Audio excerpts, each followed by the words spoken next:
Never mind the noise. Chase the adventure.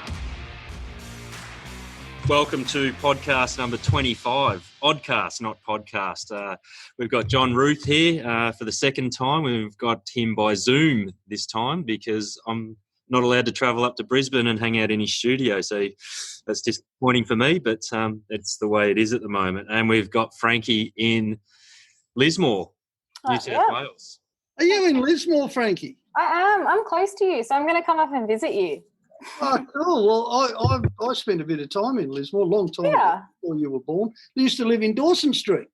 Oh, right. Yeah, I'm on Richmond Hill. So just lovely. Before Lismore. But yeah, It is very, very. I love Lismore. Yeah, I love Lismore too. It used to be like hippie central with a big touch of old school, so it was kind of awesome. I feel like it's still like that. Well. Yeah, we might have a few bikes up there soon. I'll fill you in on that later. Okay. So maybe the next podcast we'll do at Frankie's place. But hey, cool. I'll write down. Love to. So thanks for coming back, John. I've been wanting to get you back on for ever since last time. It was such a great chat, and I'm so glad I made the journey up to Brisbane. It just went so well, and we went out for dinner afterwards, had a blast, and our listeners loved it. You know, I've had loads of requests to get you back on since. So, so such a worthwhile thing to do. So, the first thing I'm going to hit you up about, something that's on my mind, and I know you'll have thoughts on this, is this. Is it obviously we're in COVID-19 times, and the government's wanting us to download a tracking app onto our phone, which is there's a lot of controversy over. So they want us. I don't know a lot about it, but the government's asking us to download an app onto our phone so that they can know where we are and where we've been at all times. So I wonder. I think Frankie's dropped out there. But, looks like it. We'll go. What are your thoughts on that? Oh, well, I mean, it's just another excuse to leave your phone at home, isn't it? If you've got to do that. They're saying if it comes to the point where it's mandated, it'll be illegal to leave your house without your phone. Oh, God. You know, the problem with the government is they come up with crap like that, and it is crap. Yep. Within reason, it's crap. I mean, I agree. If you're what's the word, afflicted with COVID, if you're one of these people who has it and could spread it around, or perhaps you should be, a high risk. Okay, that's the words we want. You're the man with words, Matt. I made a living writing, and you're the man with the words. How does this work? But at the end of the day, it makes sense to track people who've got a disease, not an issue. It doesn't make sense to track the rest of us. And my worry there isn't that, I guess my worry is the same as everyone else's. First of all, I'm notorious for leaving my phone at home. If you make that an offence, there's something wrong with you, really. I mean, there's places you don't take phones. It's just... One of the things that concerns me, and it's been an observation throughout this whole COVID exercise, is the social pressure around... there's lots of different opinions, right? Lots of different, there's lots of different thoughts on what we should be doing and what's happening. And, I don't know, I'm not going to claim to know the answer, but there's there's obviously the medical fraternity that wants us shut down and wants nobody going anywhere and everyone's high risk. And then there's the other end that it's all a conspiracy and we should be just business as usual. And it's very polarised, and I think the truth probably lies somewhere in the middle, as always. And I think we spoke about that last time. But the truth rarely sits at those extremes. And I think this will be with this tracking app. It's this, and the government I think has had this social pressure from the medical fraternity and the majority of the public that are afraid, and they've been pressured into shutting us down. And when not all of us wanted to be shut down, a lot of us were happy to take the risk. I'm not saying that's my opinion. I'm leaving my opinion out of it. Okay. And so the government didn't really have a choice in a lot of ways. And this tracking app will be the same. I'm already getting emails and messages from all sorts of people saying, download this app, you know, it's important because it's going to save lives. And, you know, I'm like, yeah, You mixed with the wrong people, Matt. I'm not getting those emails. I am. And from the business community, like even the Chamber of Commerce sent me an email today, the Victorian Chamber of Commerce, and I thought they were a little bit more independent than that, but I was disappointed to get an email to say, you need to download, you know, all Victorian businesses need to download this app. You know, we need to put an end to COVID. This is going to save lives and you need to instruct your staff to do it. And I went, one, I'm not instructing my staff to do anything. That's their choice. It's nothing to do with me. And I don't think that it's our place or their place to be, you know, there's other, that's not the full story. There's other opinions, other ideas, you know, and there's going to be this social pressure. So, Roothy, if you haven't got this app, you know, people are going to be hating on you and going, you're a bad person, you know. Are you pressuring me? First of all, I had a lot of trouble downloading the Zoom app, you know. Yeah. There's a whole bunch of people to whom smartphones and apps are a little bit like black magic. And most of us are probably up the upper end of the scale as far as age goes. And we're probably the people who have got a chance of getting bowled by COVID to some degree, I would imagine. But, you know, there's this thing about social control that we know that anyone who's lived long enough knows that the government very rarely retracts legislation. Oh, look at 9/11. There you go. Perfect example. I mean, if every time something happens and they come up with some knee-jerk reaction, they don't normally retract it. I mean, I can remember Queensland 1991 going to the police station to get a gun licence, filling out a form with 4 multiple questions on it. The first one was something along the lines of, if you have a loaded gun in your hand, you should A, point it at your friend's head, B, point it at your dog, C, point it at your wife, D, put the safety on, or something like that. Do you know what I mean? And It was absolutely ridiculous. It was designed for morons to get gun licences, and that was fine. Then a couple of years later, Port Arthur, they recall all of that. I'm still here. Somewhere in my desk I have a gun licence with no expiry date on it, issued in 91. Now, that is totally meaningless, but the fact is, and I'm not into guns, you know, the fact is they still have those laws in place. We've probably done better from them to some degree, but that's a different class of law. And I think this kind of stuff, what worries me, first of all, at the end of the day, this whole COVID thing, wherever you look at it, it amounts to everyone has to pay the penalty in order to save the lives of the people at one end of the spectrum. So economically, we're all paying this massive penalty to save the lives of mostly old people in nursing homes. This is a good thing in a humane society that we do this. Not necessarily a good thing to follow through with a whole bunch of laws and apps that track you and everything else that we'll probably never get back. But I guess I look at the news all over the world. I'm not very good at it, but I listen. And the one thing, stop it, mate. What's happening? You know, like America's got 30,000 deaths or something, and you know they got 300 million people. The UK's got 55 million people. They've got 20,000 deaths. We've got 25 million people. We've got 80 deaths. So Australia's done a pretty good job in terms of Australians of social distance. I know plenty that haven't, but you know, some of them are stupid enough to check it on Facebook. But to some degree, this is a fairly minor thing in Australia. Doesn't really warrant all this crap they're talking about. That's the first thing. Second thing is, you see what they're doing in, is it Sweden? I think it's Sweden, where they've basically come out and said, okay, old people, stay at home. Well, you're the ones who are in strife. Everybody else, social distance, but the parks are open. You know, we'll probably shut the pubs, drink outside, whatever. But really, you people who are likely to be badly affected by it, it's up to you. We'll make it easy for you. We'll send someone around to wash your windows and send someone around with your groceries. But that is just so sensible. You know what I mean? To me, it just seems like a much better way of attacking it.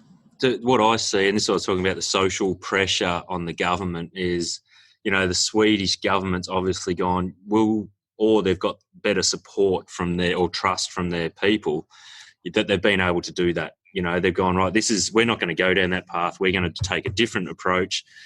And if you hate us for it, too fucking bad. That's what we're doing. Whereas our government has gone, okay, everybody's kicking up. We need to bow to that social pressure and do what we're told, which is not uncommon in Australia. And our government's a mob of bloody woolly wolf socks. They really are, and you can spell that with a lot of P's in front of it too.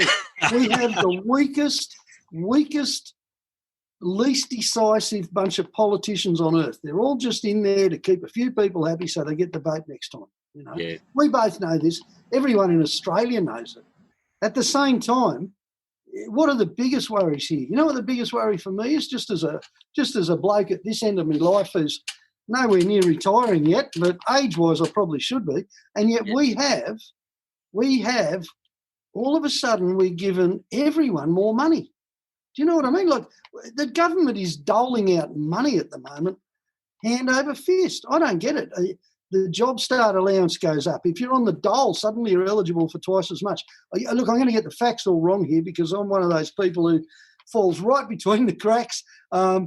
I'm not eligible for anything. I'm not worried either at all. That's not what this is about.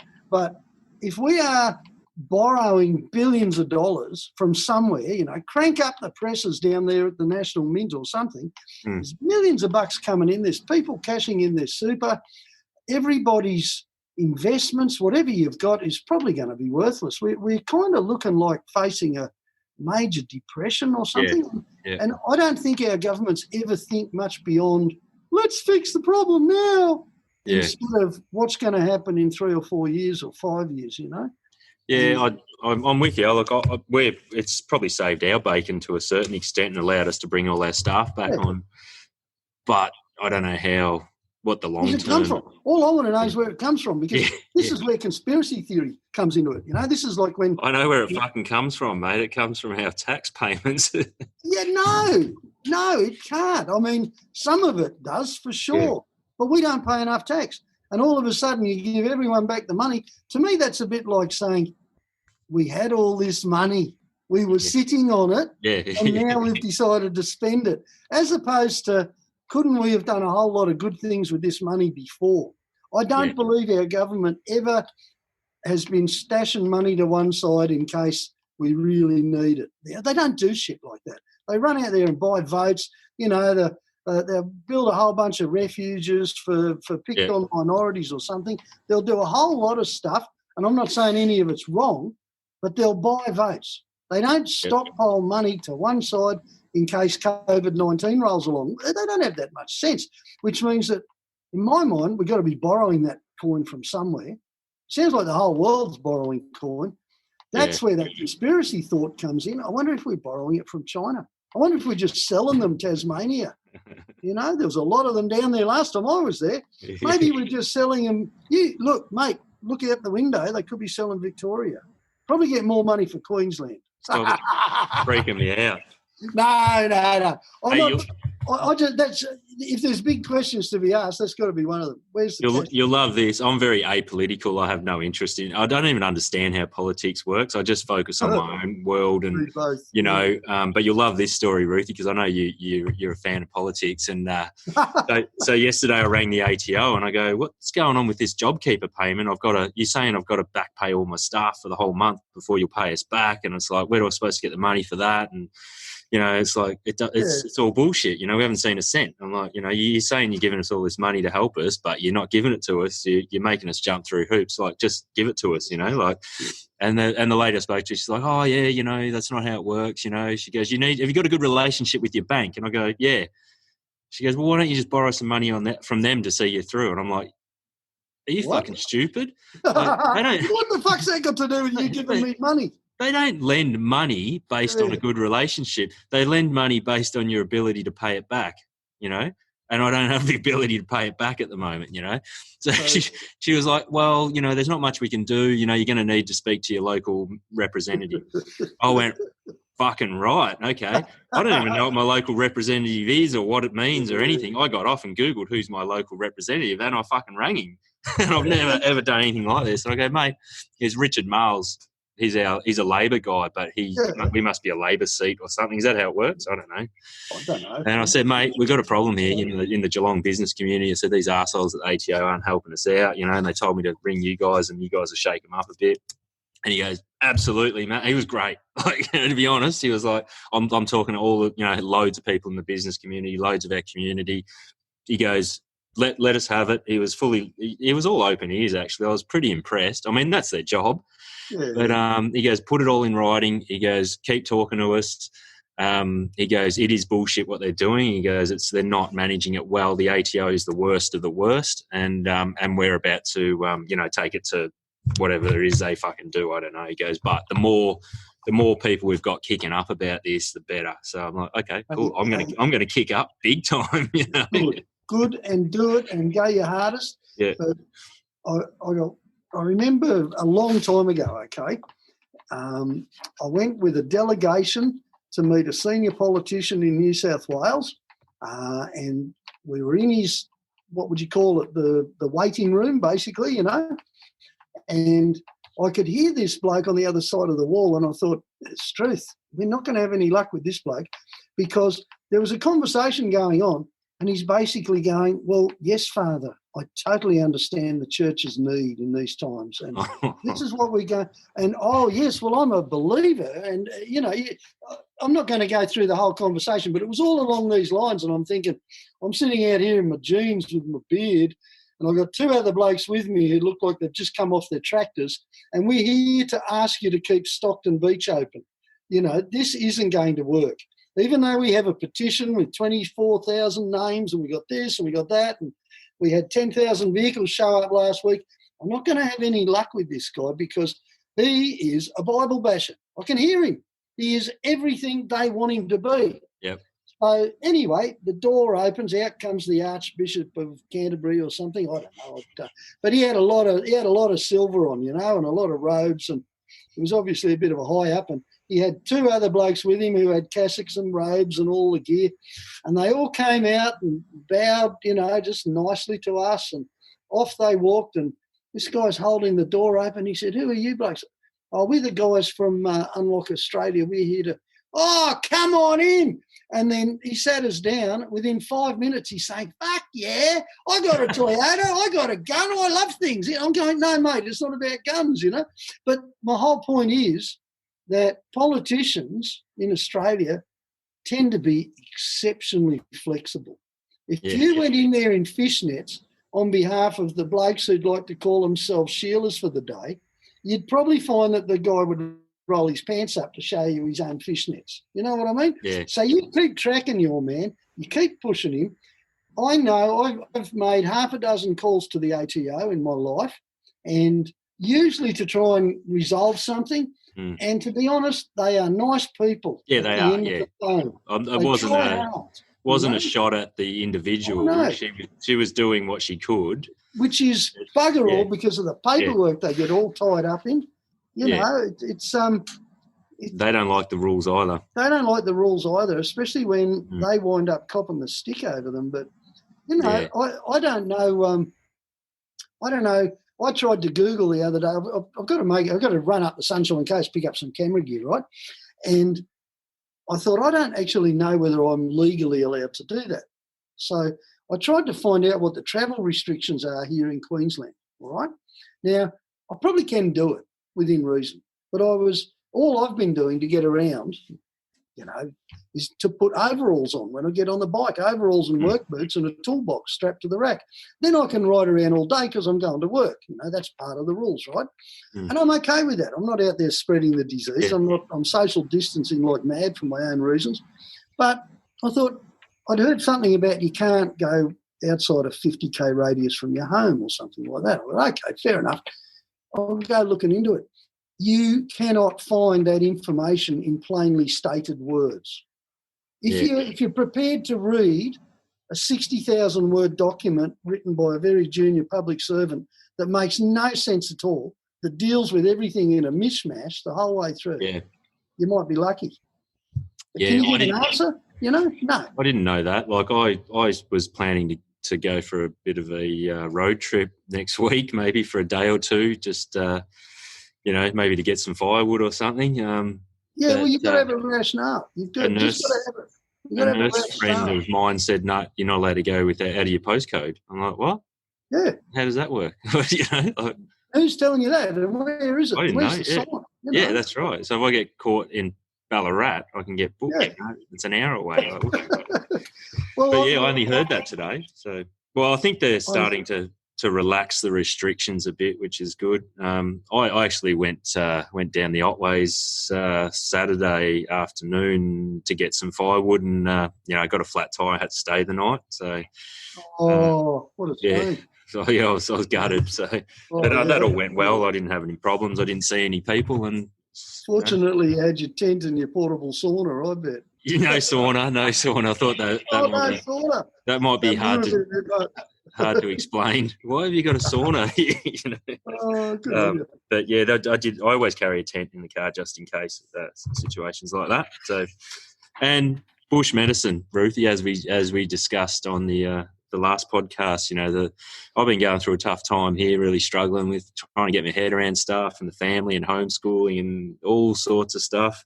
Sometimes you've just got to get out into the bush and sit under a tree around a campfire, and that's the only thing that fixes you. It's the only thing that works, man, And I'm seeing it here. I mean, we, as you know, one of our kids is just recovering from an operation, so he's got no immunity at all. And obviously that's the situation as far as we're concerned, is this whole social isolation thing is actually good for us. Yeah.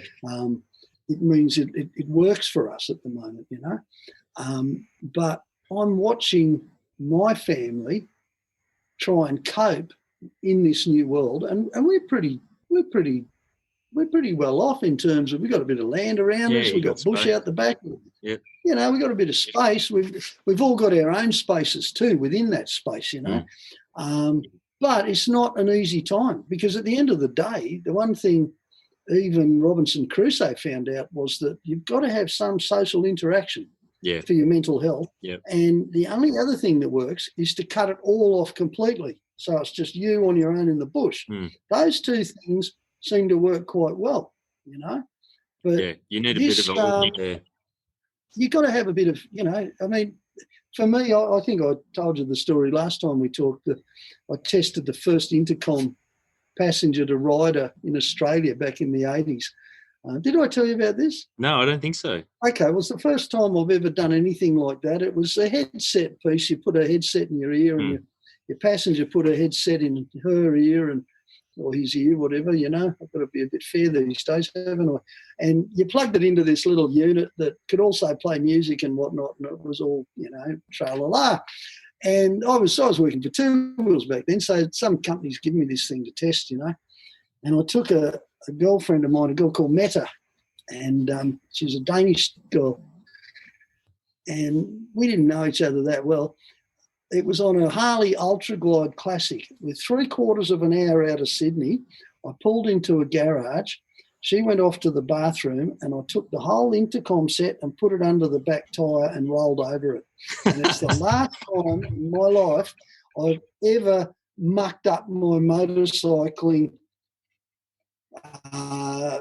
what do you call it, serenity. Because I don't know about you, well, I do know about you, the time you spend on a bike in your own head, being part of the environment, but not being taxed by the environment, not being taxed by the environment. Does that make sense? That is the nearest thing it gets to meditation for me, Yeah. And that's the thing I crave the most. I love sitting out in the bush. I love camping. I love being away from people. But without those long periods of just me in my own head, I'm not the same. Yeah, it's important. You get it on a motorbike. You get it in your little truck too. But I think there should be a national fund for to pay for people to go bush at least once a month. Like we just National Go Bush Day, and you get paid something like that. Well, let's hand out some more money. Yeah. Come on. Let's just. I'll tell you what. I've got a good idea. Let's sell everything north of Brisbane to China, because we were going to give it to the Japanese in the Second World War, and that's only 75 years ago. So let's see if we can get a bit of money for it. And then we'll all crash back with our own free acreages somewhere out in the bush. I had a mate, he's got a theory that to solve the problems in the Middle East, we'll sell Tasmania to the Israelis. every Tasmanian gets $1 million, but has to relocate to the mainland. Do you know Controversial. what? I reckon half the people I know in Tasmania wouldn't want to do that. No, First of all, I don't know what you reckon. Yeah, I know. It's a good idea, but it's a bad idea at the same time. No one should ever be forced to move within reason. But there's something, I don't know if you've ever noticed this, but I've met more Tasmanians up here in the North Island, as they call it, than you ever meet of us down there in Tasmania. Tasmanians love to travel. They really do. They love to get out and say they've seen enough of the rest of Australia to know that bloody Tasmania is pretty awesome. I mean, it's a fantastic place, isn't it? Stop talking about it. I could happily live there, except for the weather. I'm getting shivers down my spine and I can't go there. But did you hear the latest news? The Spirit of Tasmania is being moved to Geelong. Geelong. I saw that. Because Great I'm news. on their email list or whatever. Yeah. So we're very excited about that because that's right on our doorstep, so we can do really cool stuff and, use the boat. We normally fly down there for our bike tours and whatnot, but we can use the boat more and incorporate overnight on the ship, on the sail, because it's quite comfortable. I love sailing down there. I enjoy it. So I think it's great for Geelong, and so I think it's great for Tasmania as well. Mate, as a Queenslander, it was the worst part of going to Tasmania was to have to go through Melbourne to get to the ferry. Yeah. No, I've got nothing against Melbourne. Melbourne's a beautiful place, but just, you drive all the way down the inland highway. You've got towns with 500, 600 people, and then all of a sudden, bang, you got to deal with Melbourne. A grungy old four-wheel drive or a motorbike with no brakes or something, just to get on the ferry. It's like, so Geelong's going to be a whole lot better. Yeah, they reckon it'll reduce the travel time, the queuing time and all that sort of boring stuff, so that's good. No, that'll be great.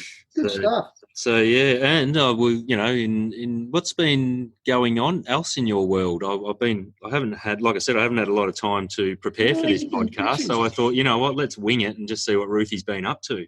You did mention you've got a Mahindra to test drive there, which I thought was pretty exciting. Oh, look. I don't know what it is about me, but first of all, I've spent most of my four-wheel drive career driving old Toyotas, okay? Never had one skerrick of support from Toyota themselves, okay? Mostly because very early in the piece I decided I'm going to be honest about everything here, and I watched Toyota make weaker and weaker and weaker vehicles. That was the first thing. And I would tell them that, and they didn't appreciate it. And then I would see them advertising their genuine parts service, and I would tell them that it was crap, because it is, and that it was way too expensive, and all they were doing was rebagging Kyoto bearings and, doing the same sort of stuff that everybody does. But it was just extraordinary, okay? So somewhere along the line, I became one of those people who reckons, yes, old Toyotas are great. I'm not so sure about new Toyotas. I think you're kind of cruising on the reputation built by people like me and older trucks, Yeah. And so when you look at a new Hilux compared to all the others in the fleet, I thought, okay, I'd borrow the odd Hilux, try it out. It is really no better than an Isuzu that costs 20 grand more. In fact, the Isuzu's got a whole lot of things going for it. So I'm going down a bit of a rabbit hole here, Matt. You know what I mean? I'm curious. Let's go. Yeah, well, look, and then it occurs to me, okay, I need to know more about these cheap trucks. So Mahindra, all I know about Mahindra is that you see them a lot in places in the bush where they have steep hills, horrible conditions, and farmers who like to stick 42, 44-gallon drums in the back of something that should carry 3, and about 16 people. Yeah, I know. They just overload them like you wouldn't believe. Sunshine Coast, there's heaps of them up there. Dungog around some of the old countries. There's heaps, And part of it is because you've got all these old cockies who are 2-3 generation cockies, and they'll go into the dealership and they'll just look underneath the ute. That's all they'll do. They'll get under the back of it and look. Oh, I don't want that. It's got those puffy coil springs, Or, geez, look at that. That's not that. Oh, my bloody 6x4 trailer at home's got stronger suspension and axles than that. They get underneath the Mahindra and they come out going, unbelievable. Looks like an old Toyota. I'll have that. That's all they're interested in. That's what the Indians do. They've just copied it. Yeah. And they've done a great job, apparently. So this is all based on observation. So I thought, okay, I've got this mob that I do a lot of work up here with. When I say a lot of work, they've always helped me out, basically. I get along really well with the guy who owns the dealerships, and he's a good bloke, and we just help each other out, There's no money involved in this relationship. I'll tell you that right now. In fact, there's no money involved in anything I'm doing at the moment, which is why I think I'll come down there and work as your mechanic for a while. I'd love that. I'd love it too. But so anyway, West Point. West Point's got all sorts of dealerships. They've lent me Jeeps when people have put shit on Jeeps. They've lent me, all sorts of different vehicles so that I can just physically go and have a play with them and then tell people what I think. And this time around, I heard that they had Mahindra. Oh, cool. Send me a Mahindra. It's just showed up in the front yard just before we kicked off this podcast.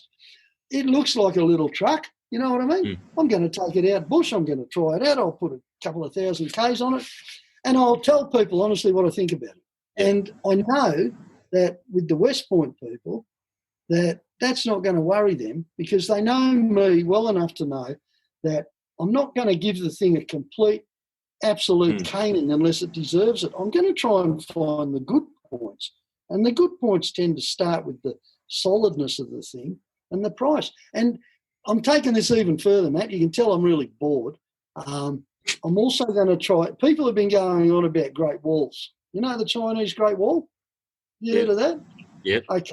Apparently it's as cheap as chips. I had a tradie come up here the other day, an electrician mate of mine. He just sold his Nissan Patrol, great big fuel-guzzling thing that he loved, and bought a Great Wall. I said, what's going on? He said, I'm getting married. I've got to get sensible. I said, oh, yeah, okay. So what does that mean? He said, well, instead of spending all night on the truck and all my money fixing it and putting fuel in it, I figured I'd just get something I can use, So, oh, okay, right. So what's this? It's a Great Wall. Okay. Where's it made? China, right? How much was it? He told me. I nearly fell over. It's like, I'm guessing 40% of the price of a Hilux. Yeah. And to me, to a guy who likes solid old trucks and things, it didn't look that much different. So it could be a case of you get what you pay for. It could be a case of, who knows, maybe it's all right. Who cares? If you buy something that lasts 5 or 10 years, you're doing well because that's all a new car lasts anyway. Yeah. There's another mob too. Have you heard of LDV? Yeah, we got one dealer here in Geelong. I haven't driven one, but I've heard their vans are good. Well, yeah. Well, same thing again. I hadn't even heard of them. And then a bloke showed up here in one and he's telling me all about it. He's a mate of mine. He said, have a look underneath. I got underneath. It had a live axle and springs. Like primitive. It had a chassis. It didn't have a... I thought, okay, possibly it's going to be pretty solid. I rang up a motor car journo mate of mine and said, what's an LDV? Have you had a go at one yet? Oh, no, he said, I'm going to, though. I can't wait. He said, apparently the Chinese government owns them and they build them really rugged so they can use them as military vehicles. I said, what?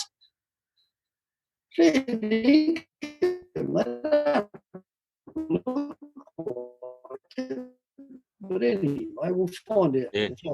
It's just fun, Matt. I do the same thing with motorbikes, Yeah. I've got a new Indian showing up in a few weeks. People are going to go, geez, you're taking it fair enough. No, it's not. That's what you should be doing. So what you love and what you're passionate about, and you're telling the world about it. It's like when the came out. None of my mates, none of my motorcycle journo mates wanted to touch one. I got onto Royal Enfield, said, I want to have a go at one of these things. And I loved it. And as soon as I'm telling people I like it, other journos, other people in the trade are going, geez, I might have to have a look at this, And all of a sudden people are going, hey, this is a good thing. I mean, how good you got them, haven't you? You got heaps of them. Yeah, we got a shop full of them at the moment with no tours running. They're all sitting here, not earning any money. So if you want a deal, give us a call. Sorry, I shouldn't have mentioned that. No, mention it. No, for a good deal, call Geelong. Nevermind Geelong. It's all right. good. We got quite a few. We got the new ones too, the EFI ABS brakes and the new colour scheme, and they're just sexy as all fuck. Like they're really nice. They do it well. It's they do it. So I'm spewing you didn't get to come down to Tassie and ride the Interceptor 650. But we'll make that happen. We'll get you to Geelong when we can. We'll take one down Ocean Road. Soon as we can. As soon as at the moment, not that I can admit to this because that would be really naughty. So let's just assume that it might have been a friend or someone I knew who decided to go for a ride down to the border to find out what this border restriction bullshit was about. Mm. And there's a sign on the back road down there that says $66,000 fine if you cross the border. Yeah, it's just a sign. That's enough. That's it.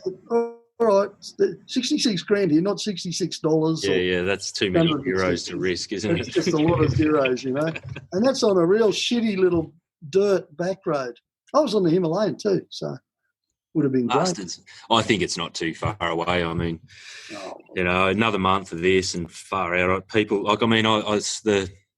you read stuff, the true cost of all this is not, we've saved a lot of lives, which is fantastic, but what about the alcoholism, which has just gone through the fucking roof, You too, right? You too. I don't drink.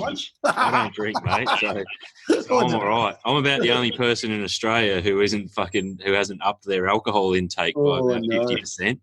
But I'm seeing some horrible statistics around us, and not statistics, but I'm actually seeing it, observing it, and seeing a lot of people close to me fall apart. And it's relationships and domestic violence type stuff. Relationships, domestic violence. I reckon child molestations, all sorts of stuff.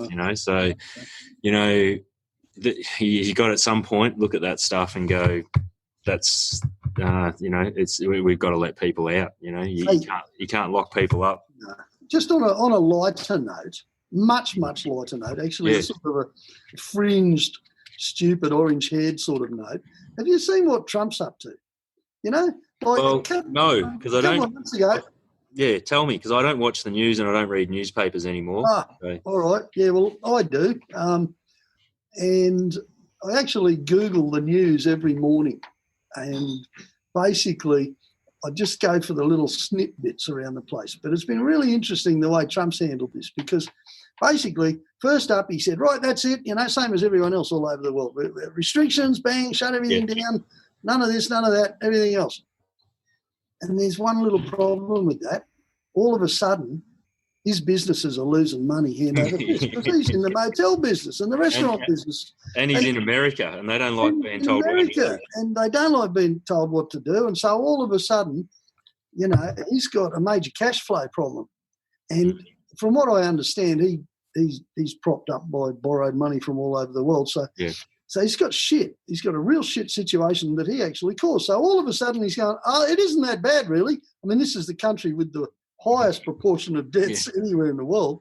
That's not really that bad, and Americans don't like to be told what to do, and Americans need to work, and Americans need to go back to work. Meanwhile, his health officials are saying, no, don't do that. No, that's dumb. Last week he came out and he said that he was pretty sure that a shot of disinfectant. If you could just fill up a syringe with disinfectant, give yourself a shot, you'd be okay. You wouldn't get coronavirus. Then the health officials come out and say, don't do that. All the disinfectant companies came out and said, do not do that, you will die. I think it was I don't know, but I got wind. I heard on a podcast, on a Joe Rogan podcast I was listening to, that it was something for cleaning fish tanks or something like that. It was something horrible. But it had the same name. Like it wasn't. So people had this stuff in their house, and there was a couple that took it, and they died. The president said so. I believe him. Yeah. Look, I guess my whole point about that was that sooner or later, and this is where you're coming from, too. I mean, you're talking mental health, which is great, you know, and I totally agree with you. But there's also the sheer economics of it. There's the fact that you're sitting there with a shop full of bikes that aren't getting used. There's the fact that I'm not making any money at all because I'm a travel journo at the end of the day.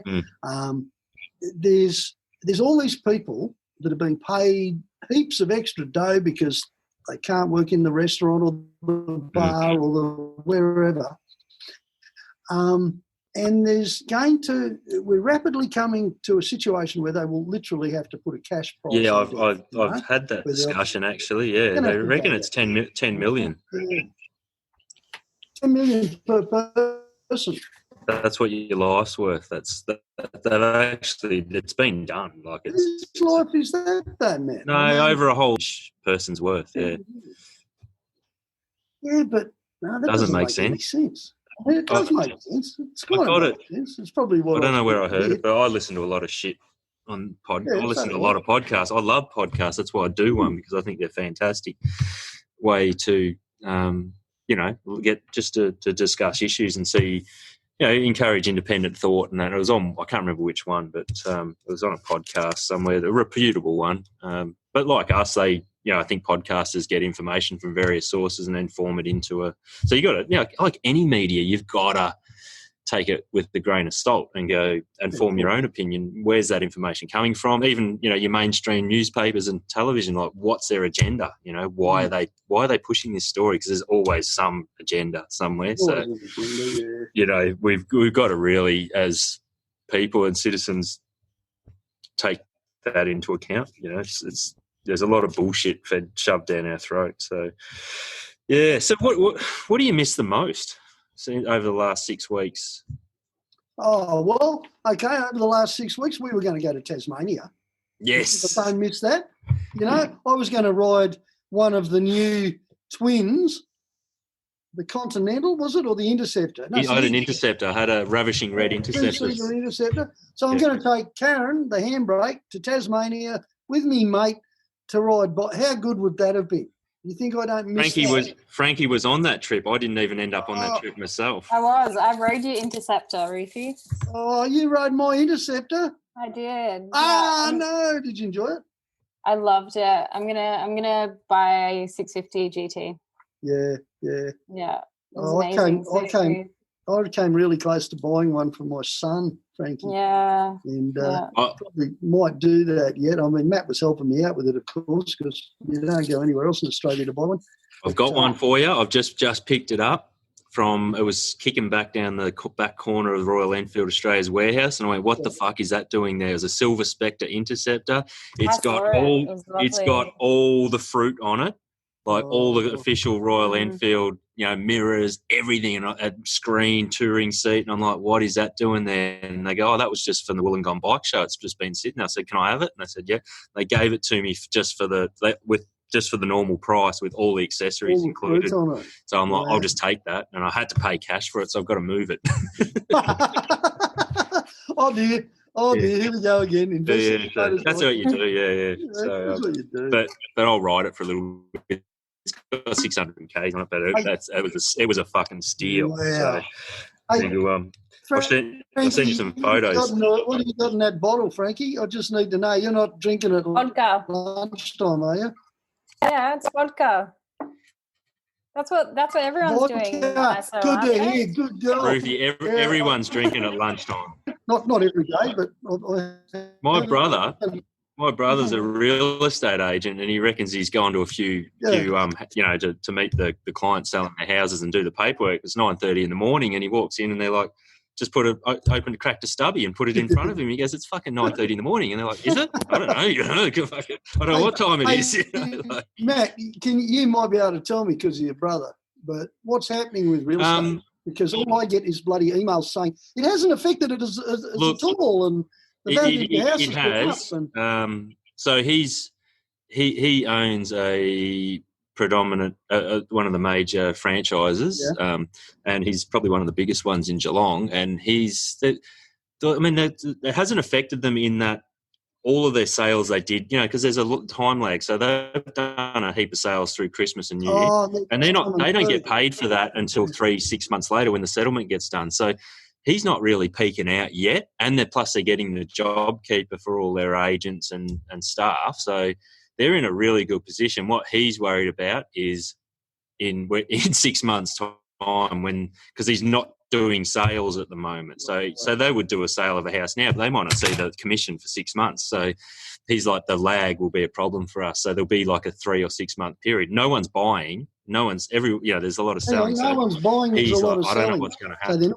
So he's all right. He's not, and all their agents are all right. They've all got income, but it could be a problem at the end of the year, depending on what happens. But, I think they're calling, he's expecting a 10 to 20% drop across nationwide in real estate. He goes, that's got to happen, surely. He goes, it was a bubble. It was overpriced anyway. Wow. But no one knows. He doesn't know. He's just going with the flow. Actually, my brother's a top bloke, and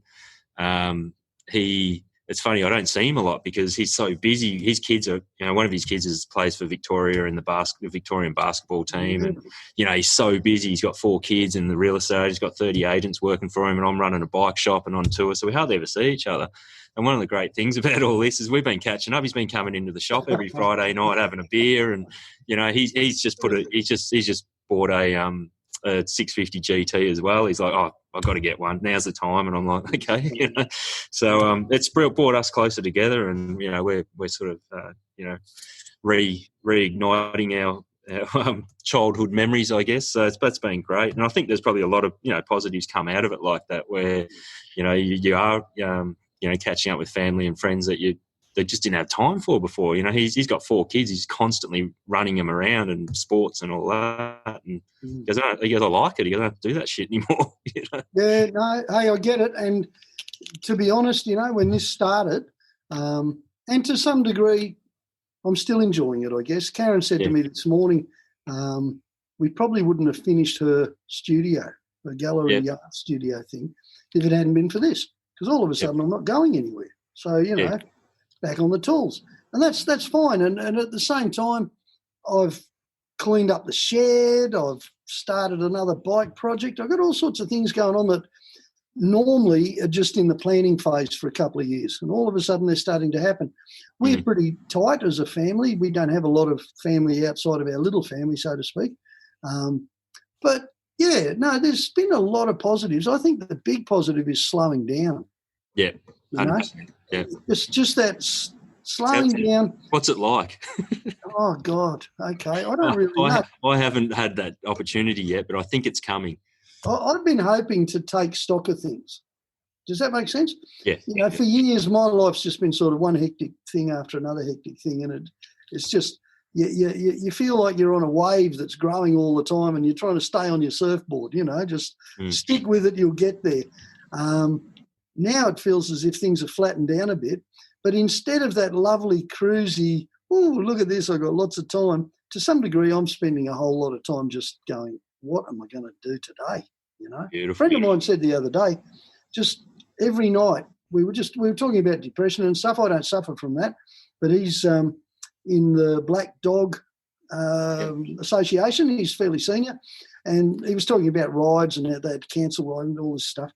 And he said that basically one of their, plans is to tell people to every night make a list of the things you want to do tomorrow, So I did it one night. Hey? We should be doing that anyway, all the time. Oh, well, I never do. I usually wake up and hit one nail on the head after the other, just see what happens all day long. I mean, I actually had the whole day blocked out just to talk to you for an hour or two. That's great. But, I don't know. I don't know. I do know that we're going to loosen up soon. You watch. Yeah. And we're going to, because at the end of the day, people will just start doing it anyway. It's interesting. One exercise I did with our staff is, because we've got 6 or 7 of us here, and we're pretty tight knit. We actually really like each other. We get along. We're all good mates, and it only works because of that. And with everyone being stood down, all of a sudden we didn't have an income. Our travel business was just gone, shut down. It's like, well, fuck, I can't pay these guys. What am I going to do? We had to shut down. We had to close our doors. That was what we were instructed to do. So we stood down for about a week or two, and then we all started coming back in, and we started selling bikes and doing bits and pieces.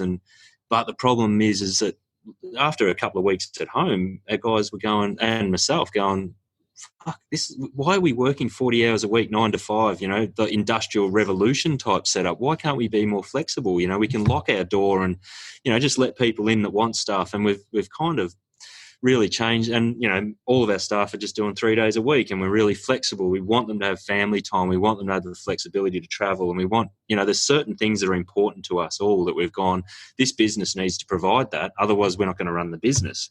So I drafted up these 10 commandments. We call it Nevermind 2.0. It's still in draft form. Oh, excellent. But, and they're the rules by which everything we do, we have to consider these things. And if we can't meet them, it might not happen straight away, but, if we can't at least get to that place, then we shouldn't be doing it. It's like we've got a question mark over it, don't do it. Like the first one was an environmental one, actually. I wonder if I've got them here. Can I zoom out of this, I wonder? I might read them to you, Ruthie, get your feedback. Can you hear me? I can hear you, mate. Yeah, okay. So Nevermind 2.0. So, all our business activities must demonstrate the following. It's an ecosystem-based business. So based on my background in environmental science, I went, a business is just a component of a bigger system, just the same as in nature. We have ecosystems where, trees are part of the forest, and, it's all got to work together. So the most important thing is to have a healthy system, a healthy body, and a healthy planet, So number one was net positive impact on the planet. Our business must be structured in a way that every aspect is set up so that it provides an overall net benefit to the environment. I won't read the full detail, but so the first one was environmental. So even with our international travel, our flights, we have to look at ways. International long-haul flights are bad for the planet. We have to either find alternative solutions to that, do tree planting or carbon sequestration or something that offsets that and makes up for that output. If we can't do that, we don't do it longer term. We phase it out and we focus on doing stuff locally. Simple as that, Two, wow. a net positive impact on our employees and their families. So all employment must be structured in a way that provides employees, including the business owners, with basic requirements, sufficient regular income to support a healthy lifestyle. Obviously basic requirements are met: food, home ownership capability, affordable leisure time activities for all employees. So that sort of stuff, lifestyle balance, that's number two. If you haven't got a healthy planet, there's no point having a healthy lifestyle, So that's just, the environment's got to be number one, Number three, access to financial resources for the business and ability to provide, so that we can provide the above two requirements. So we need to get ourselves to a position we can access funding, loans, government grants, that sort of stuff, that we can run our business without being cash strapped on a shoestring all the time, Number four, all goods and services are produced locally where possible. And if not, there's these 10 commandments also apply to our suppliers and service providers offshore. So, we need to make sure that everyone that works in the business is getting paid fairly and, and is getting the same benefits that our staff are. All goods.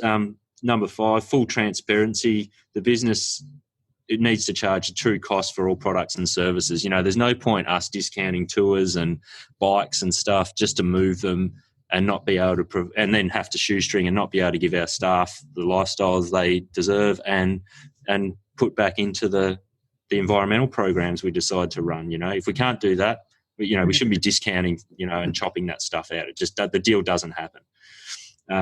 The business, number six, the business must provide a benefit to the community and add value to society. So there must be some kind of legacy type thing, We've got to be operating our business. All interactions with the business must ensure that the customer, employee, supply partners benefit, not just economically, but in ways that improve the overall community and society as a whole. They positive impacts on the individuals and collectives with net benefit of improving the world we live in. So that's a bit of a fluffy one, but I'm still fleshing it out, how that could work. Education, personal growth, health and career opportunities. So we want all our staff to maybe be getting a degree part-time on this if they want to, being able to go to yoga in work time, or, make sure they've got time to do that sort of stuff, and grow as people and do the things that are important to them, so we can keep a lifestyle, have a cool business, but also be growing and developing. Number 8, legacy. The business must play the long game, have a 20-year plan that involves not only maintaining a healthy business, but also a long-lasting legacy to the community. And this must be developed and agreed to by all employees in consultation with our community. So that's about, looking 20 years ahead, very difficult to plan for, but going, when we're all stepping down and retiring, what's our business going to look like? And what are we going to do with it? And, that sort of stuff. Number 9, all the business must operate in terms of ecosystem thinking and none allowed to dominate. So this is more a bigger pitch one where we need to make sure we play a role. We don't need Stevens or an MCAS. We don't want to go down that path. We're a cog in a wheel, basically. We're part of the ecosystem. If it's our place to just have 1 or 2 stores and we operate out of that and we do it sustainably and we're able to tick all the boxes, we don't just grow for the sake of growing. We don't just compete for the sake of out-competing our competitors, sort of thing. We do our things, we do it our way, and I believe the community and our consumer will support us in that. Number 10, no business is allowed to continue if it cannot operate within the 10 commandments. So, like I said, if we can't do it and we can't operate to those parameters, we've just got to have the courage to pull the pin and just go, we can't do it. Can I ask you, Matt, what's your, I suppose the technical term is staff retention rate? Do you have people there that have been with you since you started? Well, Frankie's been with us, 4 years, 3 or 4 years, I guess. Yeah, it's 4 years. I mean, that's pretty good. We've only come and gone. Yeah, you've come and that's the thing. Like we've had a relationship with Frankie in particular, where we understand she's an artist, a musician, a traveller, a bit of a gypsy, so she'll jump out and go for a few months and come back, and we've always welcomed her back, and it's got to work like that. I'm a bit of a gypsy, and I'm like, I need to jump out for a couple of months or a couple of weeks and come back refreshed, and Frankie's roles changed. We were a small shop and she was working in our shop. We met at the corner hotel in Richmond on the piss one night. Oh, right. That's another story. We'll get to that one day. And I want Frankie's version of it too. All right. Yeah. So 2 versions. It's a good story. It's a good story, and her roles evolved, and we've worked out that her passion's in the creative side and the marketing and the podcasts and that sort of stuff. So we really have encouraged her to go down that path and explore that and tried to support that development where possible. But she's done great, and this podcast is a big part of what we both are passionate about now. Other staff are, probably 12 months to 2 years. Brian's been, 3 or 4 years, probably about the same time as you, 3 years, our workshop manager. So it's pretty good considering the business is only 8 years old, So before that, we had high turnover, and a lot of that was to do with the evolving nature of the business. You'd employ someone, and then 12 months later, we're doing something different, So, and I haven't been, I've learned a lot too, like it's, probably my top priority as a business owner is to keep the team together at the moment, and I've learnt that the hard way. Losing people is not good, especially when you're close to them. And, like I said, we're all mates and we want to keep it that way. And it's not easy. It's hard to do. I'm a different generation to you and to Frankie. Yeah. I guess there's about a 20-year gap, I think, at least between you and me, I'm guessing. Yeah. I'm 42, in case anyone's wondering. Yeah, okay, well, I'm not. So there you go. It's probably about 20 years. My whole point is, it's a little bit more than that, but I don't even want to say the dates because that's horrible. My whole point is that at one stage... I'll Google it. It's all right, 63. Is that, eh? But you know what? I still wake up feeling like I'm 17 every day. I don't know why. It's the best people do, Roothy. The best people do. I hope so. Now, there's this kind of weird in my career. When I was about 39, I was manager of a publishing company quite a big magazine publishing house. We had 42 magazines. That I was not a career manager or career journalist or anything else. I came in from the bush at the age of 36, and basically through motorbike magazines, through a really high attrition rate, through a little bit of luck, I started a couple of magazines that became national big-time titles all of a sudden. One of them was called Live to Ride, which in its day was the biggest selling thing around in the late 80s, you know. Yeah, I think most 40-year-old blokes started jerking off to those. Well, can I tell you something really weird about Live to Ride? We've been going for about 6 months, and everyone's going, hey, this Harley magazine, Harley and Tits magazine, they used to call it. I'd say we need to look at what they call the, I can't think of it now. It's the distribution rate, basically, you know. So you've got 7,500 news agents in Australia. Let's see where it's selling. And I've already told them, I know where it's selling big time out in the western suburbs. It's selling out in the country because they're just amazed. It's blah, blah, blah. It's come back. And it's actually selling really big in places that you wouldn't expect at all, like the North Shore of Sydney and all sorts of other weird places. And I'm in there. I had this lady artist. Her name was Judy. She was fantastic. She taught me heaps of stuff. And I said to Judy, I just don't get this. You know, like, look at this. And I'm showing her the ratings I've just got back, which in those days was on one of those, you know, those tractor-fed bits of paper. It was about 2 foot tall. It had been spat out of a golf ball printer. The world has changed. The world has changed. All right. So they little hole. Anyway, I'm looking at this report and I'm saying this, and Judy said, yeah, but look what else is in the magazine, John. And she's the artist, graphic artist, putting it together. Soft porn, mate. I said, what do you mean? She said, look at all those big, hairy, ugly guys with beards and muscles and tats. And I'm sitting there and I'm a big hairy with muscles and beards and tats and thinking, oh, really, you know, what do you mean? She said, well, look, I know lots of my girlfriends on the North Shore who would love to fantasize about that. They don't want to get too close. And then all of a sudden we realised, hang on, part of the reason this magazine's selling, it's not just because guys want to look at boobs, it's because girls want to fantasize too, you know? So there was this whole, that must sound really weird, Frankie. But no judgment. All good. 40 years ago, mate, 35 years ago, a lot of these things weren't actually common knowledge, especially for blokes, I guess, especially in the magazine trade. But anyway, we worked that out. We got there. I forgot where I was going with that, but I went from that to basically chucking the whole lot, because in my position as a managing editor, I had all this supposed control over 360 people's lives, okay? I wound up spending nearly all my time dealing with their problems. That's what you get when you're in management. You don't get to create.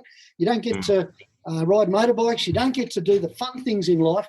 You get to manage people. And the problem was that I'm a bit of a Buddhist at heart. I always have been, and I kind of think you are too after listening to your 10 Commandments, because there's a lot of good karmic just spirit in that, in what you're trying to do, okay? Well, I thought this is how I should be running this company. I want people to come here, stay forever. I want them to develop. I want them to be pushing the copy tray, the copy trolley around 1 week, and then coming in here and saying, I want to take photographs. Okay, here's a camera. Go and have a go. If you're any good at it, we'll chuck you into the photographic department and get you off the trolley, you know? And in fact, I did a few things like that. And all of a sudden I ran into this wall that was called the new HR department. Oh.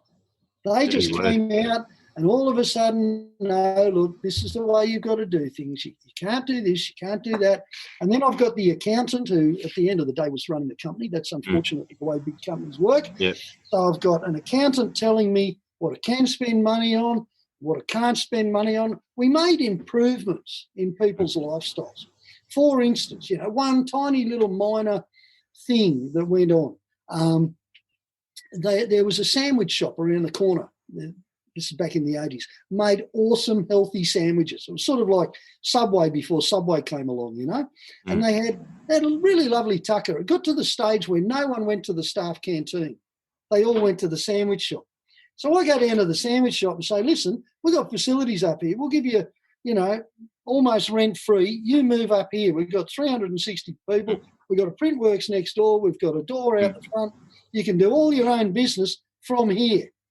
And they went, oh, that sounds all right. We discussed the details. They come up. I've improved everyone's diet. I've put this fantastic thing into operation, I'm really impressed. I've made a big change here. And you know what? The accountants devolved the whole thing. They started making it, putting the prices up. And you're going to need this and you're going to need that. The rent went up. It was, if you're doing such big business, we want a percentage of it, And the whole thing devolved in front of me over a couple of years to the point where the sandwich store became the hot mush tray thing that it had always been, because that was the only way you could make money in this environment, So instead of having a camembert and turkey roll on fresh rye bread with, all of a sudden you had a choice between the roast of the day that was some roadkill from out west of Wagga or, a kebab on a stick. And it just, that's a tiny little example of what happened to and the business environment, which is why I chucked the whole lot and I've worked for myself ever since. Yeah. And when I work for myself, I can treat everyone exactly the way you want your whole business to run. Yeah, and that's the value in staying small. That's what I was saying. Yeah. Let's not grow for the sake of growth because, in the bike world, our biggest competitors are massive. We've got a Peter Stevens across the road, which has got every brand you can think of. We've got MCAS, which just I can see they're hot on our foot, they're there. They're breathing down our neck. They're all there, but they're all what they can't do that. They can't do the 10 commandments. Accessories supermarket. Something like that. Yeah, they're down in Victoria now. They've got Royal Enfield and... Mate, you want to watch them? You want to watch them. They're big, very big, bigger than Peter Stevens. No, not because they're big or anything else, because they're bloody dangerous sometimes. I mean, I should be careful about what I say here, but... Yeah, all right, tell me more. Look, we might chat off air about that. Well, I'd be wary of... Oh, look, it is what it is, but... I'm talking about your average motorcycle. It's not you. Yeah. Anyway. They can't do what we do. They can't. They're not looking, so it gives the consumer an option. They can go, right, I can go to the big boys, the Bunnings of the motorcycle world and buy a whatever. Or I could go to Nevermind and speak to local people, locally owned business. They've got their 10 commandments. They're doing the right thing. They're ticking all the boxes. I believe in what they're doing. They might take a little bit longer. They might cost a little bit more, but it's a cost I'm prepared to pay to know that I'm dealing with ethical people. And that's where we want to get to, and that's what that's all about. So, I think if we've got 15 shops across and shareholders and investors and all that, it's too fucking hard, you're answering to too many people. But and I don't call the shots anymore. I really involve our staff and go, that's how I've got them back to work. It's like, what do you guys want? We're going to reopen our doors. Here's the 10 commandments. What do you think? Oh, fuck, they're great. I'm back. I'm in, and people want to be here, So there's still a lot of work to do to get there, but the government should pick up our 10 commandments and go, this is the way you do business now. If you can't do that, fuck off. Or if you do tick these boxes, we'll give you a bit of help on a bit of tax relief or something, an incentive to do things the right way, to do the right thing, We're just going to do the right thing for the sake of doing the right thing. But then what you're suggesting is to put lifestyle slightly above money. Oh, yeah. I couldn't agree more. I mean, anyone who's looked at what I've done in my life would go, yeah, it was all about lifestyle, really, apart from a few years in a publishing company where I was learning the trade that kept me alive for the rest of it. The bottom line is I'm not really sure you can do that. I mean, I know you can, and I know you will.